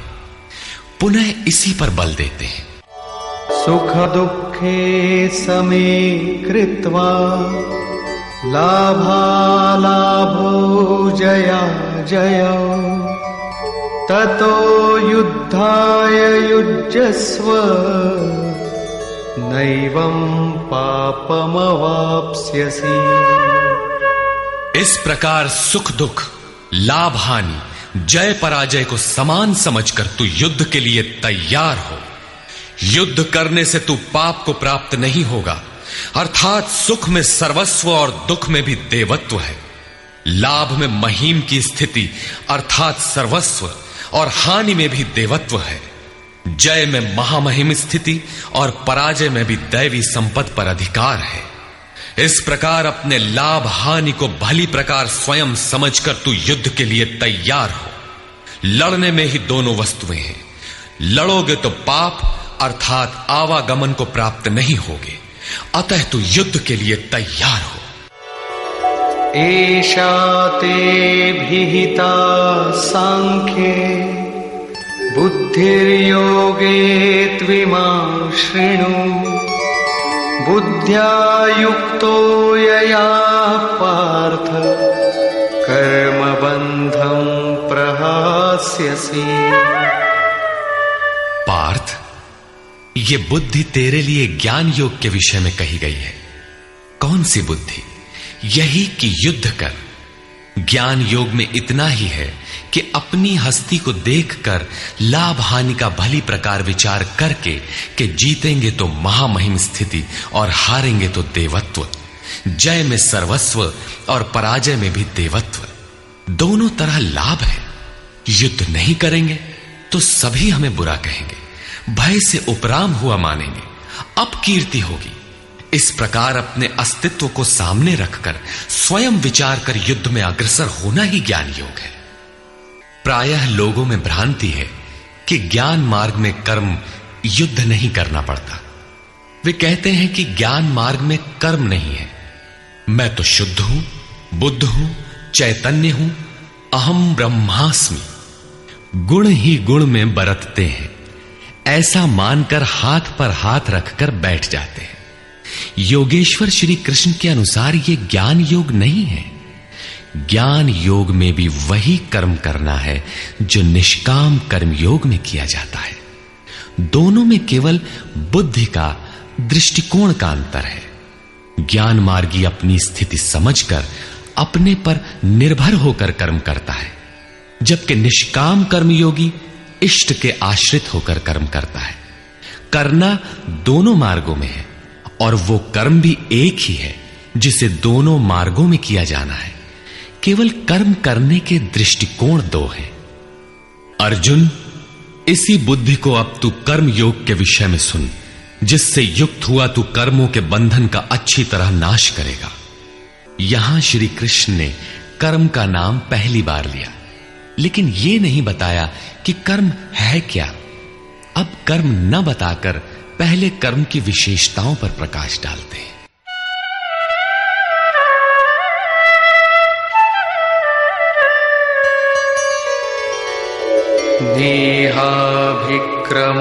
नेहाभिक्रमनाशोऽस्ति प्रत्यवायो न विद्यते स्वल्पमप्यस्य धर्मस्य त्रायते महतो भयात्।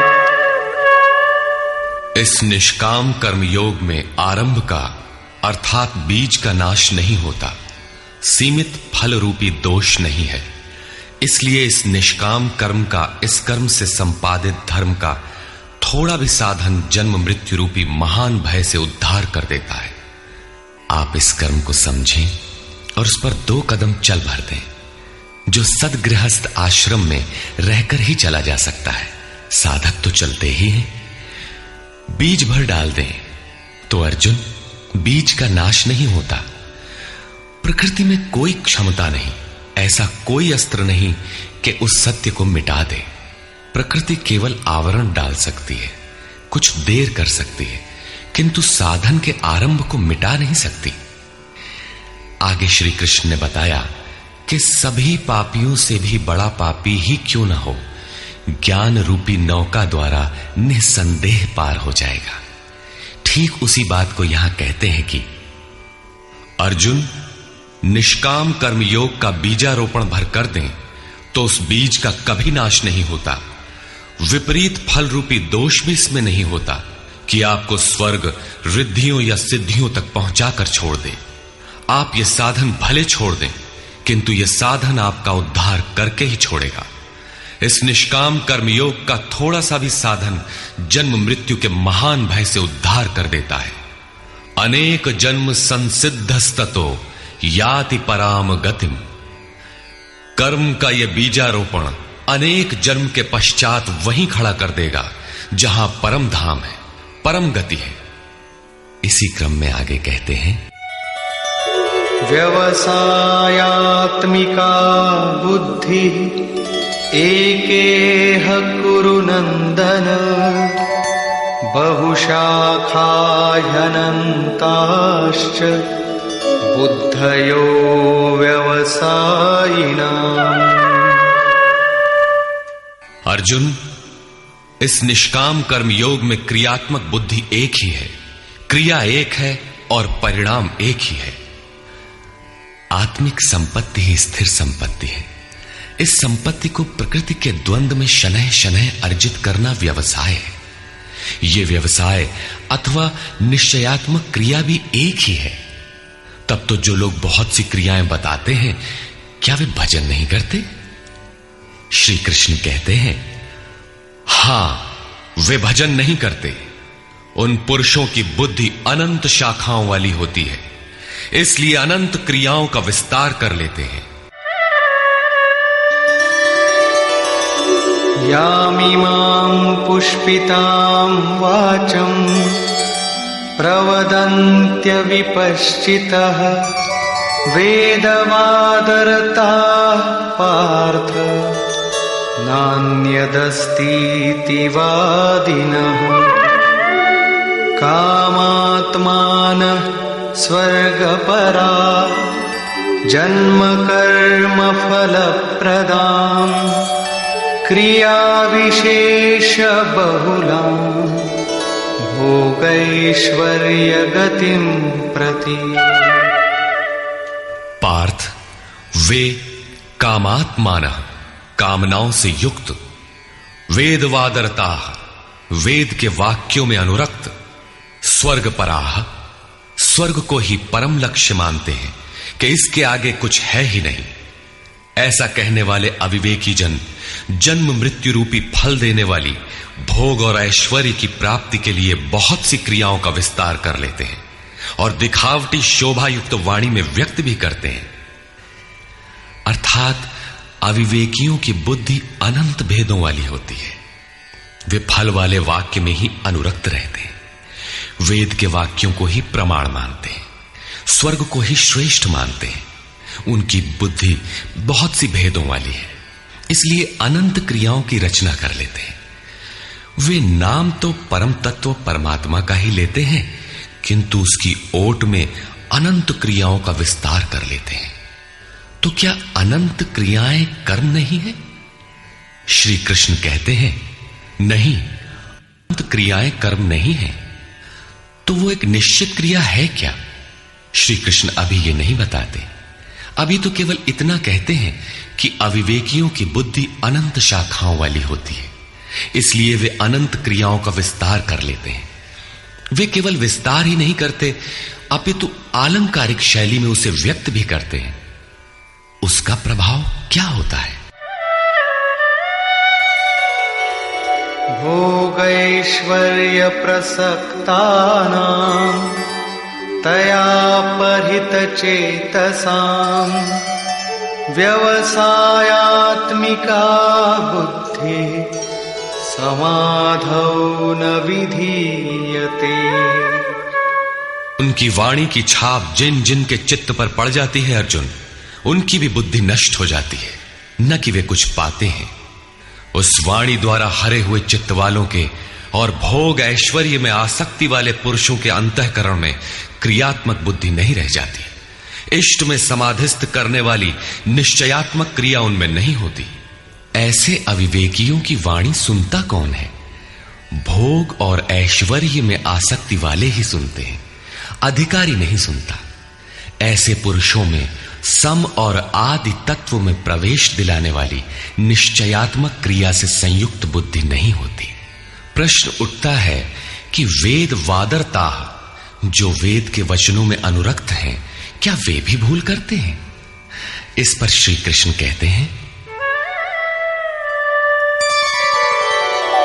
त्रैगुण्य विषया वेदा निस्त्रैगुण्यो भवार्जुन निर्द्वन्द्वो नित्यसत्त्वस्थो निर्योगक्षेम आत्मवान्। अर्जुन, त्रैगुण्य विषया वेदा, वेद तीनों गुणों तक ही प्रकाश करते हैं, इसके आगे का हाल वे नहीं जानते। इसलिए निस्त्रय गुण्यो भव अर्जुन, अर्जुन तू तीनों गुणों से ऊपर उठ, अर्थात वेदों के कार्य क्षेत्र से आगे बढ़। कैसे बढ़ा जाए? इस पर श्री कृष्ण कहते हैं, निर्द्वंद्व, सुख दुख के द्वंद्वों से रहित, नित्य सत्य वस्तु में स्थित और योग क्षेम को न चाहता हुआ आत्मपरायण हो, इस प्रकार ऊपर उठ। प्रश्न उठता है कि हम ही उठें या कोई वेदों से ऊपर उठा भी है? श्री कृष्ण बताते हैं कि आगे जो भी उठता है ब्रह्म को जानता है, और जो ब्रह्म को जानता है वो विप्र है। यावानर्थ उदपाने सर्वतः संप्लुतोदके तावान् सर्वेषु वेदेषु ब्राह्मणस्य विजानतः। सब ओर से परिपूर्ण जलाशय को प्राप्त होने पर मनुष्य का छोटे जलाशय से जितना प्रयोजन रहता है, अच्छी प्रकार ब्रह्म को जानने वाले ब्राह्मण का वेदों से उतना ही प्रयोजन रहता है। तात्पर्य यह है कि जो वेदों से ऊपर उठता है वो ब्रह्म को जानता है, वही ब्राह्मण है। अर्थात तू वेदों से ऊपर उठ, ब्राह्मण बन। अर्जुन क्षत्रिय था। श्री कृष्ण कहते हैं कि ब्राह्मण बन। ब्राह्मण, क्षत्रिय इत्यादि वर्ण स्वभाव की क्षमताओं के नाम है। ये कर्म प्रधान है, न कि जन्म से निर्धारित होने वाली कोई रूढ़ी। जिसे गंगा की धारा प्राप्त है उसे क्षुद्र जलाशय से क्या प्रयोजन?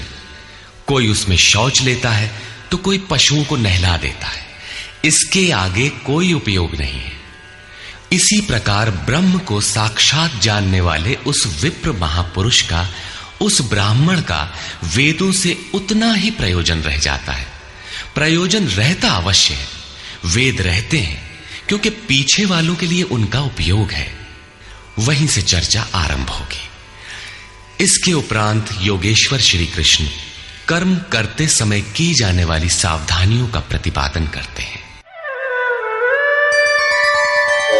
कर्मण्येवाधिकारस्ते मा फलेषु कदाचन मा कर्मफलहेतुर्भुर्मा ते संगोस्त्वकर्मणि। कर्म करने में ही तेरा अधिकार हो, फल में कभी नहीं। ऐसा समझ के फल है ही नहीं। फल की वासना वाला भी मत हो और कर्म करने में तेरी अश्रद्धा भी ना हो। अब तक योगेश्वर श्री कृष्ण ने 39वें श्लोक में पहली बार कर्म का नाम लिया, किंतु यह नहीं बताया कि वो कर्म है क्या और उसे करें कैसे। उस कर्म की विशेषताओं पर प्रकाश डाला कि अर्जुन, इस कर्म द्वारा तू कर्मों के बंधन से अच्छी प्रकार छूट जाएगा। अर्जुन, इसमें आरंभ का अर्थात बीज का नाश नहीं है। आरंभ कर दे तो प्रकृति के पास कोई उपाय नहीं कि उसे नष्ट कर दे। अर्जुन, इसमें सीमित फल रूपी दोष भी नहीं है कि स्वर्ग रिद्धियों सिद्धियों में फंसाकर खड़ा कर दे। अर्जुन, इस कर्म का थोड़ा भी साधन जन्म मरण के भय से उद्धार कराने वाला होता है। किंतु अभी तक उन्होंने ये नहीं बताया कि वो कर्म है क्या, किया कैसे जाए। इसी अध्याय के 41वें श्लोक में उन्होंने बताया, अर्जुन, इसमें निश्चयात्मक बुद्धि एक ही है, क्रिया एक ही है। तो क्या बहुत सी क्रिया वाले भजन नहीं करते? श्री कृष्ण कहते हैं, वे कर्म नहीं करते। इसका कारण बताते हुए कहते हैं कि अविवेकियों की बुद्धि अनंत शाखा वाली होती है, इसलिए वे अनंत क्रियाओं का विस्तार कर लेते हैं। वे दिखावटी शोभा युक्त वाणी में इन क्रियाओं को व्यक्त भी करते हैं। उनकी वाणी की छाप जिनके चित्त पर पड़ जाती है, उनकी भी बुद्धि नष्ट हो जाती है। अतः निश्चयात्मक क्रिया एक ही है। लेकिन यह नहीं बताया कि वो क्रिया कौन सी है। 47वें श्लोक में उन्होंने कहा, अर्जुन, कर्म करने में ही तेरा अधिकार है, फल में कभी नहीं। फल की वासना वाला भी मत हो और कर्म करने में तेरी अश्रद्धा ना हो। अर्थात निरंतर करने के लिए उसी में लीन होकर करें। किंतु यह नहीं बताया कि वो कर्म है क्या। प्रायः इस श्लोक का उद्धरण देकर लोग कहते हैं कि कुछ भी करो, केवल फल की कामना मत करो, हो गया निष्काम कर्म योग। किंतु अभी तक श्री कृष्ण ने बताया ही नहीं कि कर्म है कौन सा जिसे करें। यहां पर केवल कर्म की विशेषताओं पर प्रकाश डाला कि कर्म देता क्या है और कर्म को करते समय बरती जाने वाली सावधानियां क्या हैं, उन पर प्रकाश डाला। प्रश्न ज्यों का त्यों बना हुआ है, जिसे योगेश्वर आगे अध्याय 3-4 में स्पष्ट करेंगे। पुनः इसी पर बल देते हैं। योगस्थः कुरु कर्माणि संगं त्यक्त्वा धनंजय सिद्ध्य सिद्ध्योः समो भूत्वा समत्वं योग उच्यते। धनंजय, आसक्ति और संग दोष को त्याग कर सिद्धि और असिद्धि में समान भाव रखकर योग में स्थित होकर कर्म कर। कौन सा कर्म? निष्काम कर्म कर। समत्वम योग उच्यते। ये समत्व भाव ही योग कहलाता है। विषमता जिसमें ना हो ऐसा भाव समत्व कहलाता है। रिद्धियां सिद्धियां विषम बनाती है, आसक्ति हमें विषम बनाती है, फल की इच्छा विषमता पैदा करती है। इसीलिए फल की वासना न हो, फिर भी कर्म करने में अश्रद्धा ना हो। देखी सुनी सभी वस्तुओं में आसक्ति का त्याग करके प्राप्ति और अप्राप्ति के विषय में न सोचकर केवल योग में स्थित रहते हुए कर्म कर। योग से चित्त चलायमान ना हो। योग एक पराकाष्ठा की स्थिति है और एक प्रारंभ की स्थिति भी होती है। प्रारंभ में भी हमारी दृष्टि लक्ष्य पर ही रहनी चाहिए। अतः योग पर दृष्टि रखते हुए कर्म का आचरण करना चाहिए। समत्व भाव अर्थात सिद्धि और असिद्धि में समभाव ही योग कहलाता है। जिसको सिद्धि और असिद्धि विचलित नहीं कर पाती, विषमता जिसमें पैदा नहीं होती, ऐसा भाव होने के कारण यह समत्व योग कहलाता है। यह इष्ट से समत्व दिलाता है, इसीलिए इसे समत्व योग कहते हैं। कामनाओं का सर्वथा त्याग है, इसलिए इसे निष्काम कर्म योग कहते हैं। कर्म करना है, इसलिए इसे कर्म योग कहते हैं। परमात्मा से मेल कराता है, इसलिए इसका नाम योग अर्थात मेल है। इसमें बौद्धिक स्तर पर ध्यान रखना पड़ता है कि सिद्धि और असिद्धि में समभाव रहे, आसक्ति न हो, फल की वासना न आने पाए। इसलिए यही निष्काम कर्म योग बुद्धि योग भी कहा जाता है। दूरेण ह्यवरं कर्म बुद्धियोगात् धनंजय बुद्धौ शरणमन्विच्छ कृपणाः फलहेतवः। धनंजय, अवरम कर्म, निकृष्ट कर्म, वासना वाले कर्म बुद्धि योग से अत्यंत दूर है। फल की कामना वाले कृपण हैं। वे आत्मा के साथ उदारता नहीं बरतते। अतः समत्व बुद्धि योग का आश्रय ग्रहण कर। जैसी कामना है वैसा मिल भी जाए तो उसे भोगने के लिए शरीर धारण करना पड़ेगा।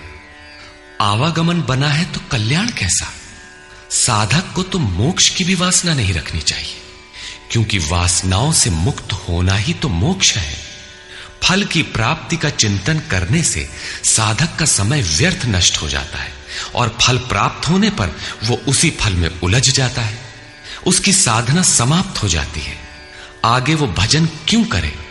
वहां से वो भटक जाता है।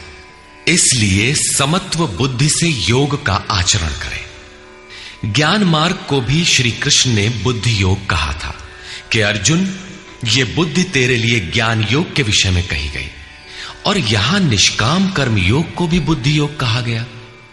वस्तुतः दोनों में बुद्धि का दृष्टिकोण का ही अंतर है। उसमें लाभ हानि का रिकॉर्ड रखकर उसे जांच कर चलना पड़ता है। इसमें भी बौद्धिक स्तर पर समत्व बनाए रखना पड़ता है। इसलिए इसे समत्व बुद्धि योग कहा जाता है। इसलिए धनंजय, तू समत्व बुद्धि योग का आश्रय ग्रहण कर, क्योंकि फल की वासना वाले अत्यंत कृपण हैं। बुद्धियुक्तो जहातीह उभे सुकृत दुष्कृते तस्माद्योगाय युज्यस्व योग कर्मसु कौशलम्। समत्व बुद्धि युक्त पुरुष पुण्य पाप दोनों को ही इसी लोक में त्याग देता है, उनसे लिपायमान नहीं होता। इसलिए समत्व बुद्धि योग के लिए चेष्टा कर। योगः कर्मसु कौशलम। समत्व बुद्धि के साथ कर्मों का आचरण कौशल ही योग है। संसार में कर्म करने के दो दृष्टिकोण प्रचलित हैं।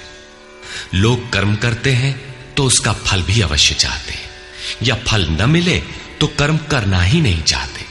किंतु योगेश्वर श्री कृष्ण इन कर्मों को बंधनकारी बताते हुए आराधना को एकमात्र कर्म मानते हैं। इस अध्याय में उन्होंने कर्म का नाम मात्र लिया। अध्याय 3 के 9वें श्लोक में उसकी परिभाषा दी और चौथे अध्याय में कर्म के स्वरूप पर विस्तार से प्रकाश डाला। प्रस्तुत श्लोक में श्री कृष्ण ने सांसारिक परंपरा से हटकर कर्म करने की कला बताई कि कर्म तो करो, श्रद्धापूर्वक करो, किंतु फल के अधिकार को स्वेच्छा से छोड़ दो। फल जाएगा कहां? यही कर्मों के करने का कौशल है। निष्काम साधक की समग्र शक्ति इस प्रकार कर्म में लगी रहती है। फिर भी जिज्ञासा स्वाभाविक है कि क्या सदैव कर्म ही करते रहना है या इसका कुछ परिणाम भी निकलेगा? इसे देखें। कर्मजं बुद्धियुक्ता हि फलं त्यक्त्वा मनीषिणः जन्मबन्धविनिर्मुक्ताः पदं गच्छन्त्यनामयम्। बुद्धि योग से युक्त ज्ञानी जन कर्मों से उत्पन्न होने वाले फल को त्याग कर जन्म और मृत्यु के बंधन से छूट जाते हैं। वे निर्दोष अमृतमय परम पद को प्राप्त होते हैं। अर्जुन की दृष्टि त्रिलोकी के साम्राज्य तथा देवताओं के स्वामीपन तक ही सीमित थी। इतने तक के लिए भी वो युद्ध में प्रवृत्त नहीं हो रहा था। यहां श्री कृष्ण उसे नवीन तथ्य उद्घाटित करते हैं कि आसक्ति रहित कर्म द्वारा अनामय पद प्राप्त होता है। निष्काम कर्म योग परम पद को दिलाता है, जहां मृत्यु का प्रवेश नहीं है। इस कर्म में प्रवृत्ति कब होगी? यदा ते मोह कलिलं बुद्धिर्व्यतितरिष्यति तदा गन्तासि निर्वेदं श्रोतव्यस्य श्रुतस्य च।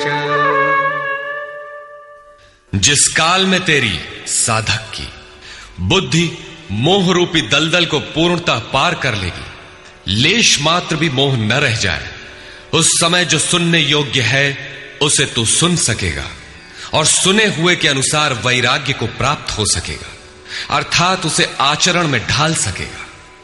अभी तो जो सुनने लायक है उसे न तो तू सुन पाया है और आचरण का तो प्रश्न ही नहीं खड़ा होता। इसी योग्यता पर पुनः प्रकाश डालते हैं। श्रुति विप्रतिपन्ना ते यदा स्थास्यति निश्चला समाधावचला बुद्धि तदा योगमवाप्स्यसि। अनेक प्रकार के वेद वाक्यों को सुनकर विचलित हुई तेरी बुद्धि जब परमात्म स्वरूप में समाधिस्थ होकर अचल स्थिर ठहर जाएगी, तब तू समत्व योग को प्राप्त होगा, पूर्ण समस्थिति को प्राप्त करेगा, जिसे अनामय परम पद कहते हैं। यही योग की पराकाष्ठा है और यही अप्राप्त की प्राप्ति है। वेदों से तो शिक्षा ही मिलती है, किंतु श्री कृष्ण कहते हैं श्रुति विप्रतिपन्ना। श्रुतियों के अनेक सिद्धांतों को सुनने से बुद्धि विचलित हो जाती है। सिद्धांत तो अनेकों सुने, लेकिन जो सुनने योग्य है लोग उससे दूर ही रहते हैं। ये विचलित बुद्धि जिस समय समाधि में स्थिर हो जाएगी, तब तू योग की पराकाष्ठा अमृत पद को प्राप्त करेगा।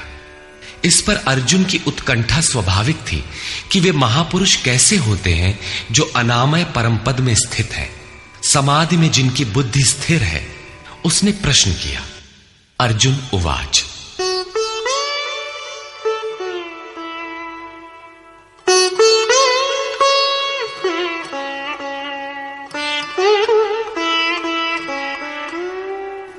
स्थितप्रज्ञस्य का भाषा समाधिस्थस्य केशव स्थितधिः किं प्रभाषेत किमासीत व्रजेत किम्। समाधीयते चित्तम यस्मिन् स आत्मा एव समाधिः। जिसमें चित्त का समाधान किया जाए वो आत्मा ही समाधि है। अनादि तत्व में जो समत्व प्राप्त कर ले उसे समाधिस्थ कहते हैं। अर्जुन ने पूछा, केशव, समाधिस्थ स्थिर बुद्धि वाले महापुरुष के क्या लक्षण हैं? स्थित प्रज्ञ पुरुष कैसे बोलता है, वो कैसे बैठता है, वो कैसे चलता है? 4 प्रश्न अर्जुन ने किए। इस पर भगवान श्री कृष्ण ने स्थित प्रज्ञ के लक्षण बताते हुए कहा। श्री भगवान उवाच।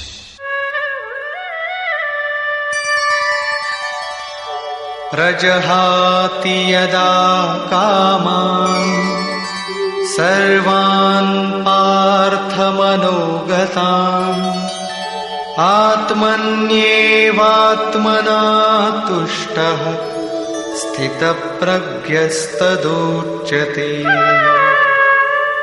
पार्थ, जब मनुष्य मन में स्थित संपूर्ण कामनाओं को त्याग देता है तब वो आत्मा से ही आत्मा में संतुष्ट हुआ स्थिर बुद्धि वाला कहा जाता है। कामनाओं के त्याग पर ही आत्मा का दिग्दर्शन होता है।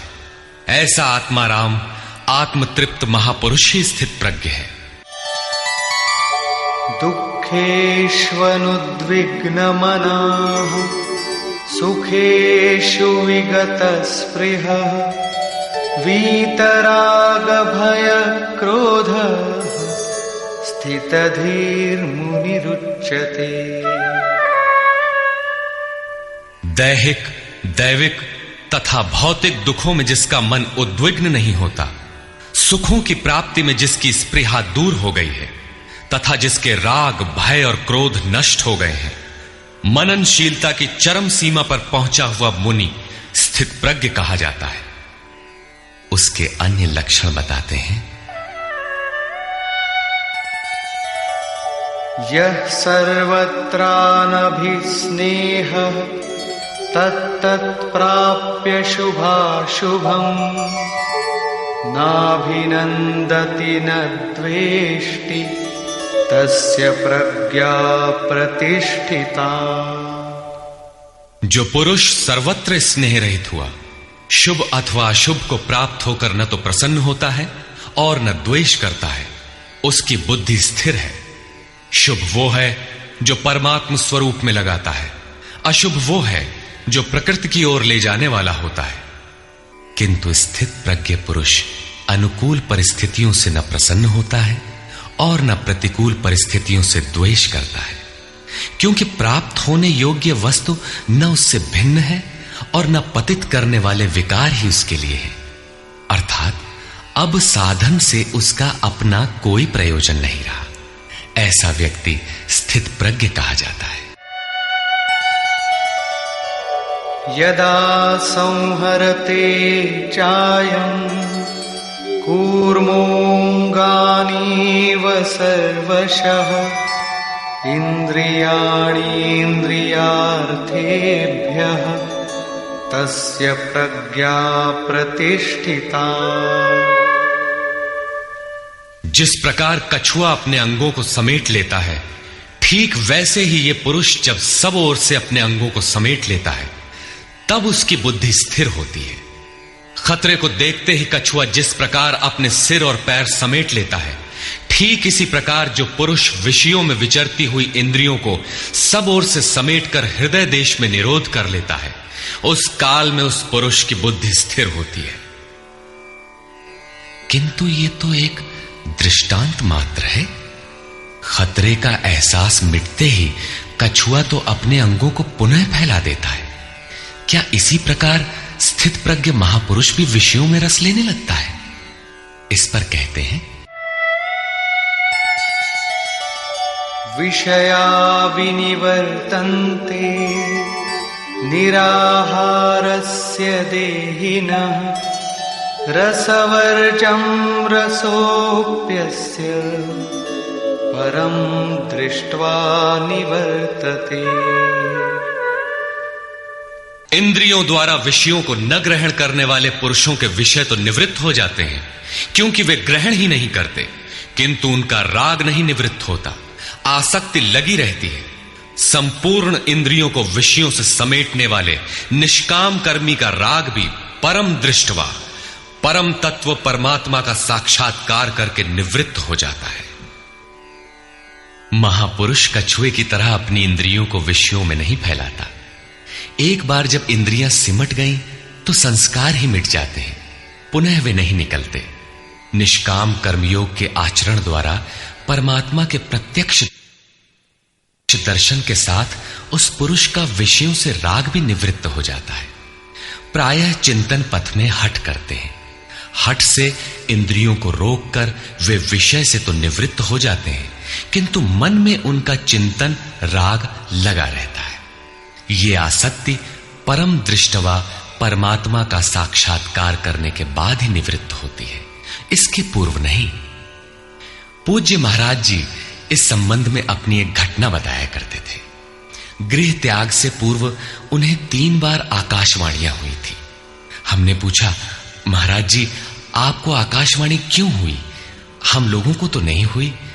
तब इस पर महाराज जी कहे, हो ई शंका मोहू के बही रही, अर्थात ये संदेह मुझे भी हुआ था। तब अनुभव में आया कि मैं 7 जन्म से लगातार साधु हूं। 4 जन्म तो केवल साधुओं सा वेश बनाए, तिलक लगाए, कहीं विभूति पोते, कहीं कमंडलू लिए विचरण कर रहा हूं। योग क्रिया की जानकारी नहीं थी, लेकिन पिछले 3 जन्म से बढ़िया साधु हूं, जैसा होना चाहिए। मुझ में योग क्रिया जागृत थी। पिछले जन्म में पार लग चला था, निवृत्ति हो चली थी, किंतु 2 इच्छाएं रह गई थी, एक तो स्त्री और दूसरी गांजा। अंतर मन में इच्छाएं थीं, किंतु बाहर से हमने शरीर को दृढ़ रखा। मन में वासना लगी थी, इसलिए जन्म लेना पड़ा। जन्म लेते ही भगवान ने थोड़े ही समय में सब दिखा सुनाकर निवृत्ति दिला दी। 2-3 चटकना दिया और साधु बना दिया। ठीक यही बात श्री कृष्ण कहते हैं कि इंद्रियों द्वारा विषयों को न ग्रहण करने वाले पुरुष के भी विषय तो निवृत्त हो जाते हैं, किंतु साधना द्वारा परम पुरुष परमात्मा का साक्षात्कार कर लेने पर वो विषयों के राग से भी निवृत्त हो जाता है। अतः जब तक साक्षात्कार न हो, कर्म करना है। इंद्रियों को विषयों से समेटना कठिन है। इस पर प्रकाश डालते हैं, यततो ह्यपि कौन्तेय पुरुषस्य विपश्चितः इंद्रियाणि प्रमाथीनि हरन्ति प्रसभं मनः। कौन्तेय, प्रयत्न करने वाले मेधावी पुरुष की प्रमथनशील इंद्रियां उसके मन को बलात् हर लेती हैं, विचलित कर देती हैं। इसलिए तानि सर्वाणि संयम्य युक्त आसीत मत्परः वशे हि यस्येन्द्रियाणि तस्य प्रज्ञा प्रतिष्ठिता। उन संपूर्ण इंद्रियों को संयत करके योग से युक्त और समर्पण के साथ मेरे आश्रित हो, क्योंकि जिस पुरुष की इंद्रियां वश में होती हैं उसी की बुद्धि स्थिर होती है। यहां योगेश्वर श्री कृष्ण साधन के निषेधात्मक अवयवों के साथ उसके विधेयात्मक पहलू पर जोर देते हैं। केवल संयम और निषेध से इंद्रियां वश में नहीं होती। समर्पण के साथ इष्ट चिंतन अनिवार्य है। इष्ट चिंतन के अभाव में विषय चिंतन होगा, जिसके कुपरिणाम श्री कृष्ण के ही शब्दों में देखें।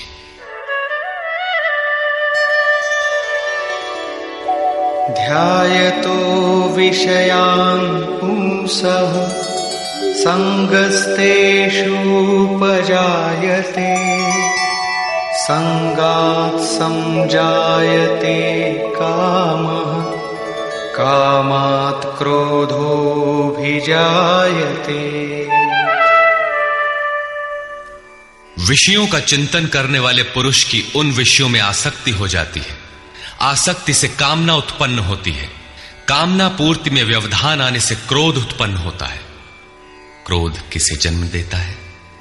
क्रोधाद् भवति सम्मोहः सम्मोहात् स्मृतिविभ्रमः स्मृतिभ्रंशात् बुद्धिनाशो बुद्धिनाशात् प्रणश्यति।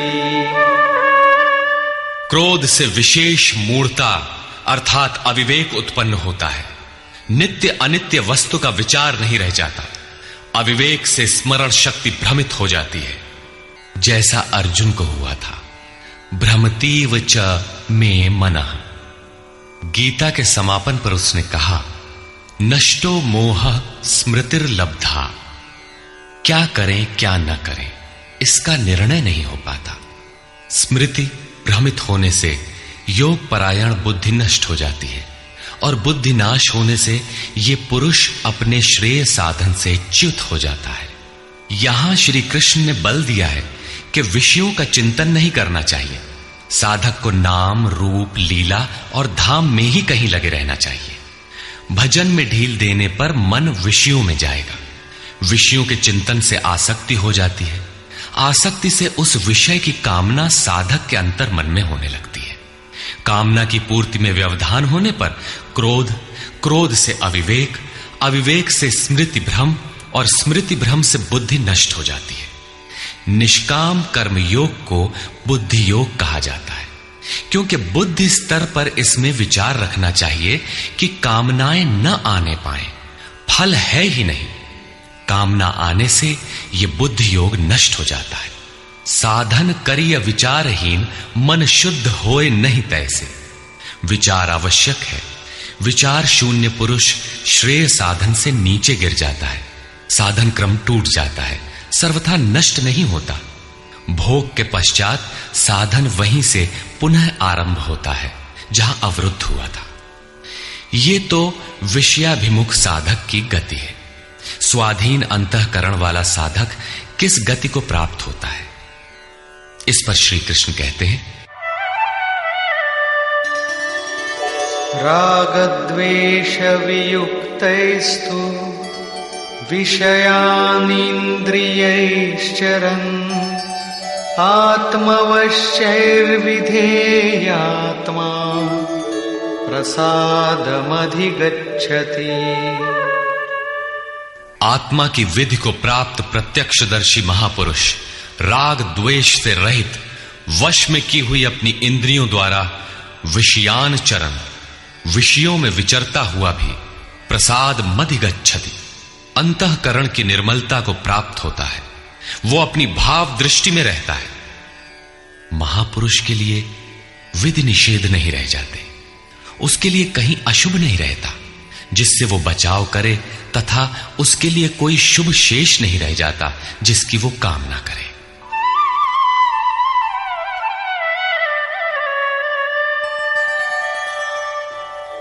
प्रसादे सर्वदुःखानां हानिरस्योपजायते प्रसन्नचेतसो याशु बुद्धि पर्यवतिष्ठते। भगवान के पूर्ण कृपा प्रसाद भगवत्ता से संयुक्त होने पर इसके संपूर्ण दुखों का अभाव हो जाता है। दुखालयम अशाश्वतम, संसार का अभाव हो जाता है और उस प्रसन्न चित्त वाले पुरुष की बुद्धि शीघ्र ही अच्छी प्रकार स्थिर हो जाती है। किंतु जो योग युक्त नहीं है उनकी दशा पर प्रकाश डालते हैं। नास्ति बुद्धिरयुक्तस्य न चायुक्तस्य भावना न चाभावयतः शान्तिः अशान्तस्य कुतः सुखम्। योग साधन रहित पुरुष के अंतःकरण में निष्काम कर्मयुक्त बुद्धि नहीं होती। उस अयुक्त के अंतःकरण में भाव भी नहीं होता। भावना रहित पुरुष को शांति कहां और अशांत पुरुष को सुख कहां। योग क्रिया करने से कुछ दिखाई पड़ने पर ही भाव बनता है। जाने बिनु ना होई प्रतीति, भावना बिना शांति नहीं मिलती और शांति रहित पुरुष को सुख अर्थात शाश्वत सनातन की प्राप्ति नहीं होती। इंद्रियाणां हि चरतां यन्मनोनुविधीयते तदस्य हरति प्रज्ञां वायुर्नावमिवाम्भसि। जल में नाव को जिस प्रकार वायु हरण करके गंतव्य से दूर कर देता है, ठीक वैसे ही विषयों में विचरण करती हुई इंद्रियों में जिस इंद्रिय के साथ मन रहता है, वो एक ही इंद्रिय उस अयुक्त पुरुष की बुद्धि को हर लेती है। अतः योग का आचरण अनिवार्य है।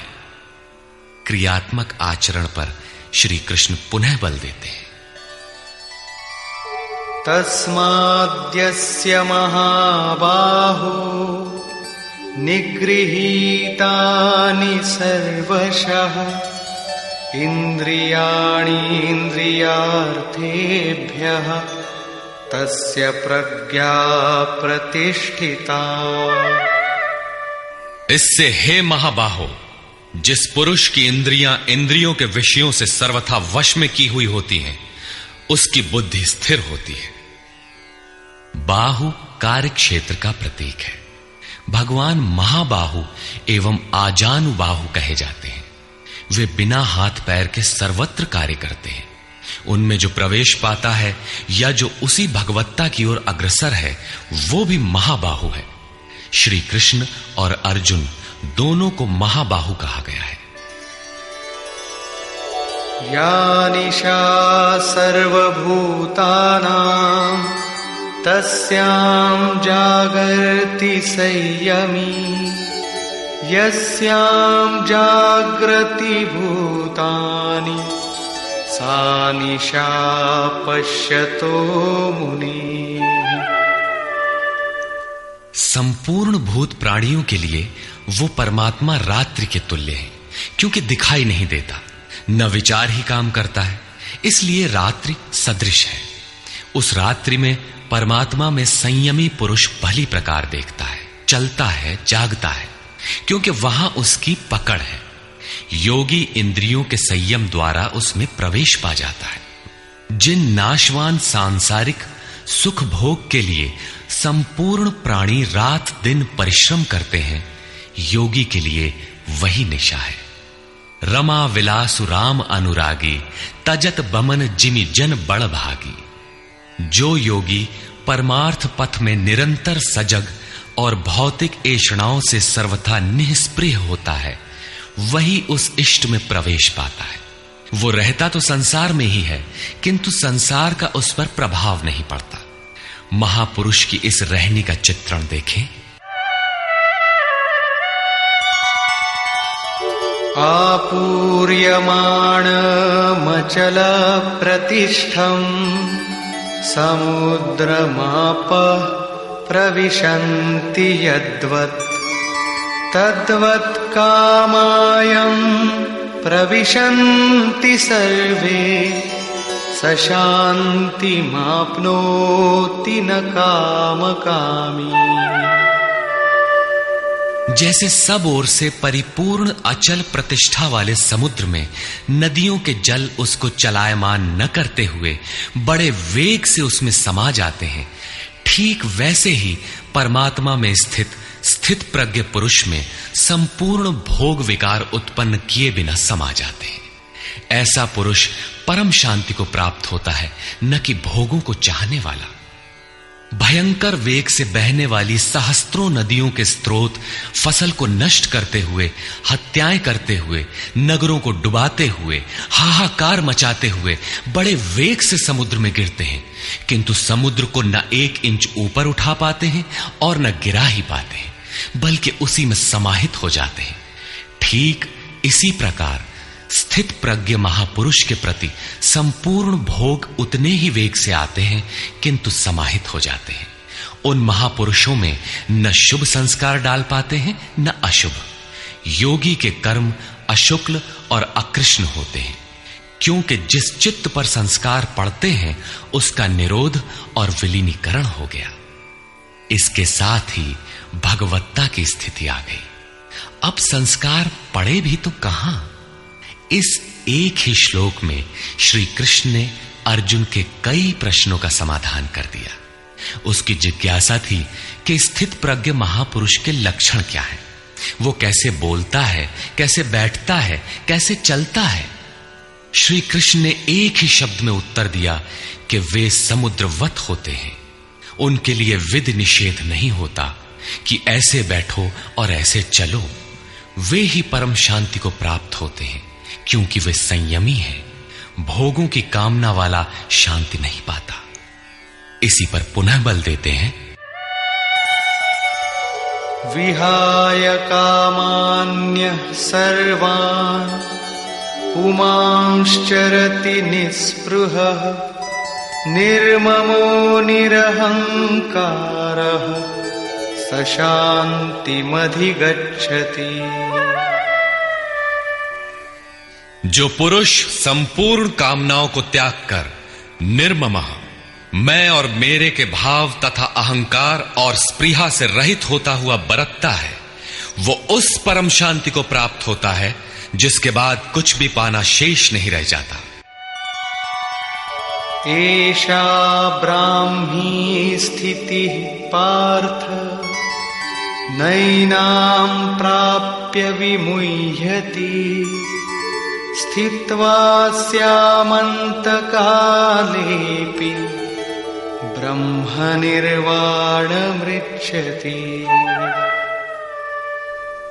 पार्थ, उपर्युक्त स्थिति ब्रह्म को प्राप्त हुए पुरुष की स्थिति है। समुद्रवत उन महापुरुषों में विषय नदियों की तरह समा जाते हैं। वे पूर्ण संयमी और प्रत्यक्षता परमात्मदर्शी हैं। केवल अहम ब्रह्मास्मि पढ़ लेने या रट लेने से यह स्थिति नहीं मिलती। साधन करके ही इस ब्रह्म की स्थिति को पाया जाता है। ऐसा महापुरुष ब्रह्म निष्ठा में स्थित रहते हुए शरीर के अंत काल में भी ब्रह्मानंद को ही प्राप्त होता है। निष्कर्ष, प्रायः कुछ लोग कहते हैं कि दूसरे अध्याय में गीता पूर्ण हो गई, किंतु यदि केवल कर्म का नाम मात्र लेने से कर्म पूरा हो जाता हो तब तो गीता का समापन माना जा सकता है। इस अध्याय में योगेश्वर श्री कृष्ण ने यही बताया कि अर्जुन, निष्काम कर्मयोग के विषय में सुन, जिसे जानकर तू संसार बंधन से छूट जाएगा। कर्म करने में तेरा अधिकार है, फल में कभी नहीं। कर्म करने में तेरी अश्रद्धा भी ना हो, निरंतर करने के लिए तत्पर हो जा। इसके परिणाम में तू परम दृष्टवा, परम पुरुष का दर्शन कर स्थित प्रज्ञ बनेगा, परम शांति पाएगा। किंतु यह नहीं बताया कि कर्म है क्या। यह सांख्य योग नामक अध्याय नहीं है। यह नाम शास्त्रकार का नहीं अपितु टीकाकारों की देन है। वे अपनी बुद्धि के अनुसार ही ग्रहण करते हैं, तो आश्चर्य क्या है। इस अध्याय में कर्म की गरिमा, उसे करने में बरती जाने वाली सावधानी और स्थित प्रज्ञ के लक्षण बताकर श्री कृष्ण ने अर्जुन के मन में कर्म के प्रति उत्कंठा जागृत की है। उसे कुछ प्रश्न दिए हैं। आत्मा शाश्वत है, सनातन है, उसे जानकर तत्वदर्शी बनो। उसकी प्राप्ति के 2 साधन हैं, ज्ञान योग और निष्काम कर्म योग। अपनी शक्ति को समझकर हानि लाभ का स्वयं निर्णय लेकर कर्म में प्रवृत्त होना ज्ञान मार्ग है, तथा इष्ट पर निर्भर होकर समर्पण के साथ उसी कर्म में प्रवृत्त होना निष्काम कर्म मार्ग या भक्ति मार्ग है। गोस्वामी तुलसीदास ने दोनों का चित्रण इस प्रकार किया है। मोरे प्रौढ़ तनय सम ज्ञानी, बालक सुत समदास अमानी, जनहि मोर बल निज बल ताही, दुह कह काम क्रोध रिपु आही। मेरे दो प्रकार के भजने वाले हैं, एक ज्ञान मार्गी, दूसरा भक्ति मार्गी। निष्काम कर्म मार्गी या भक्ति मार्गी शरणागत होकर मेरा आश्रय लेकर चलता है। ज्ञान योगी अपनी शक्ति सामने रखकर अपनी हानि लाभ का विचार कर अपने भरोसे चलता है, जबकि दोनों के शत्रु एक ही हैं। ज्ञान मार्गी को काम क्रोधादि शत्रुओं पर विजय पाना है और निष्काम कर्म योगी को भी इन्हीं से युद्ध करना है। कामनाओं का त्याग दोनों करते हैं और दोनों मार्गों में किया जाने वाला कर्म भी एक ही है। इस कर्म के परिणाम में परम शांति को प्राप्त हो जाओगे। लेकिन यह नहीं बताया कि कर्म है क्या। अब आपके भी समक्ष कर्म एक प्रश्न है। अर्जुन के मन में भी कर्म के प्रति जिज्ञासा हुई। तीसरे अध्याय के आरंभ में ही उसने कर्म विषयक प्रश्न प्रस्तुत किया। अतः ओम तत्सदिति श्रीमद् भगवद गीता सूपनिषत्सु ब्रह्म विद्यायाम योग शास्त्रे श्री कृष्णार्जुन संवादे कर्म जिज्ञासा नाम द्वितीयो अध्यायः। इस प्रकार स्वामी अड़गड़ानंद कृत श्रीमद् भगवद गीता के भाष्य यथार्थ गीता का दूसरा अध्याय पूर्ण होता है।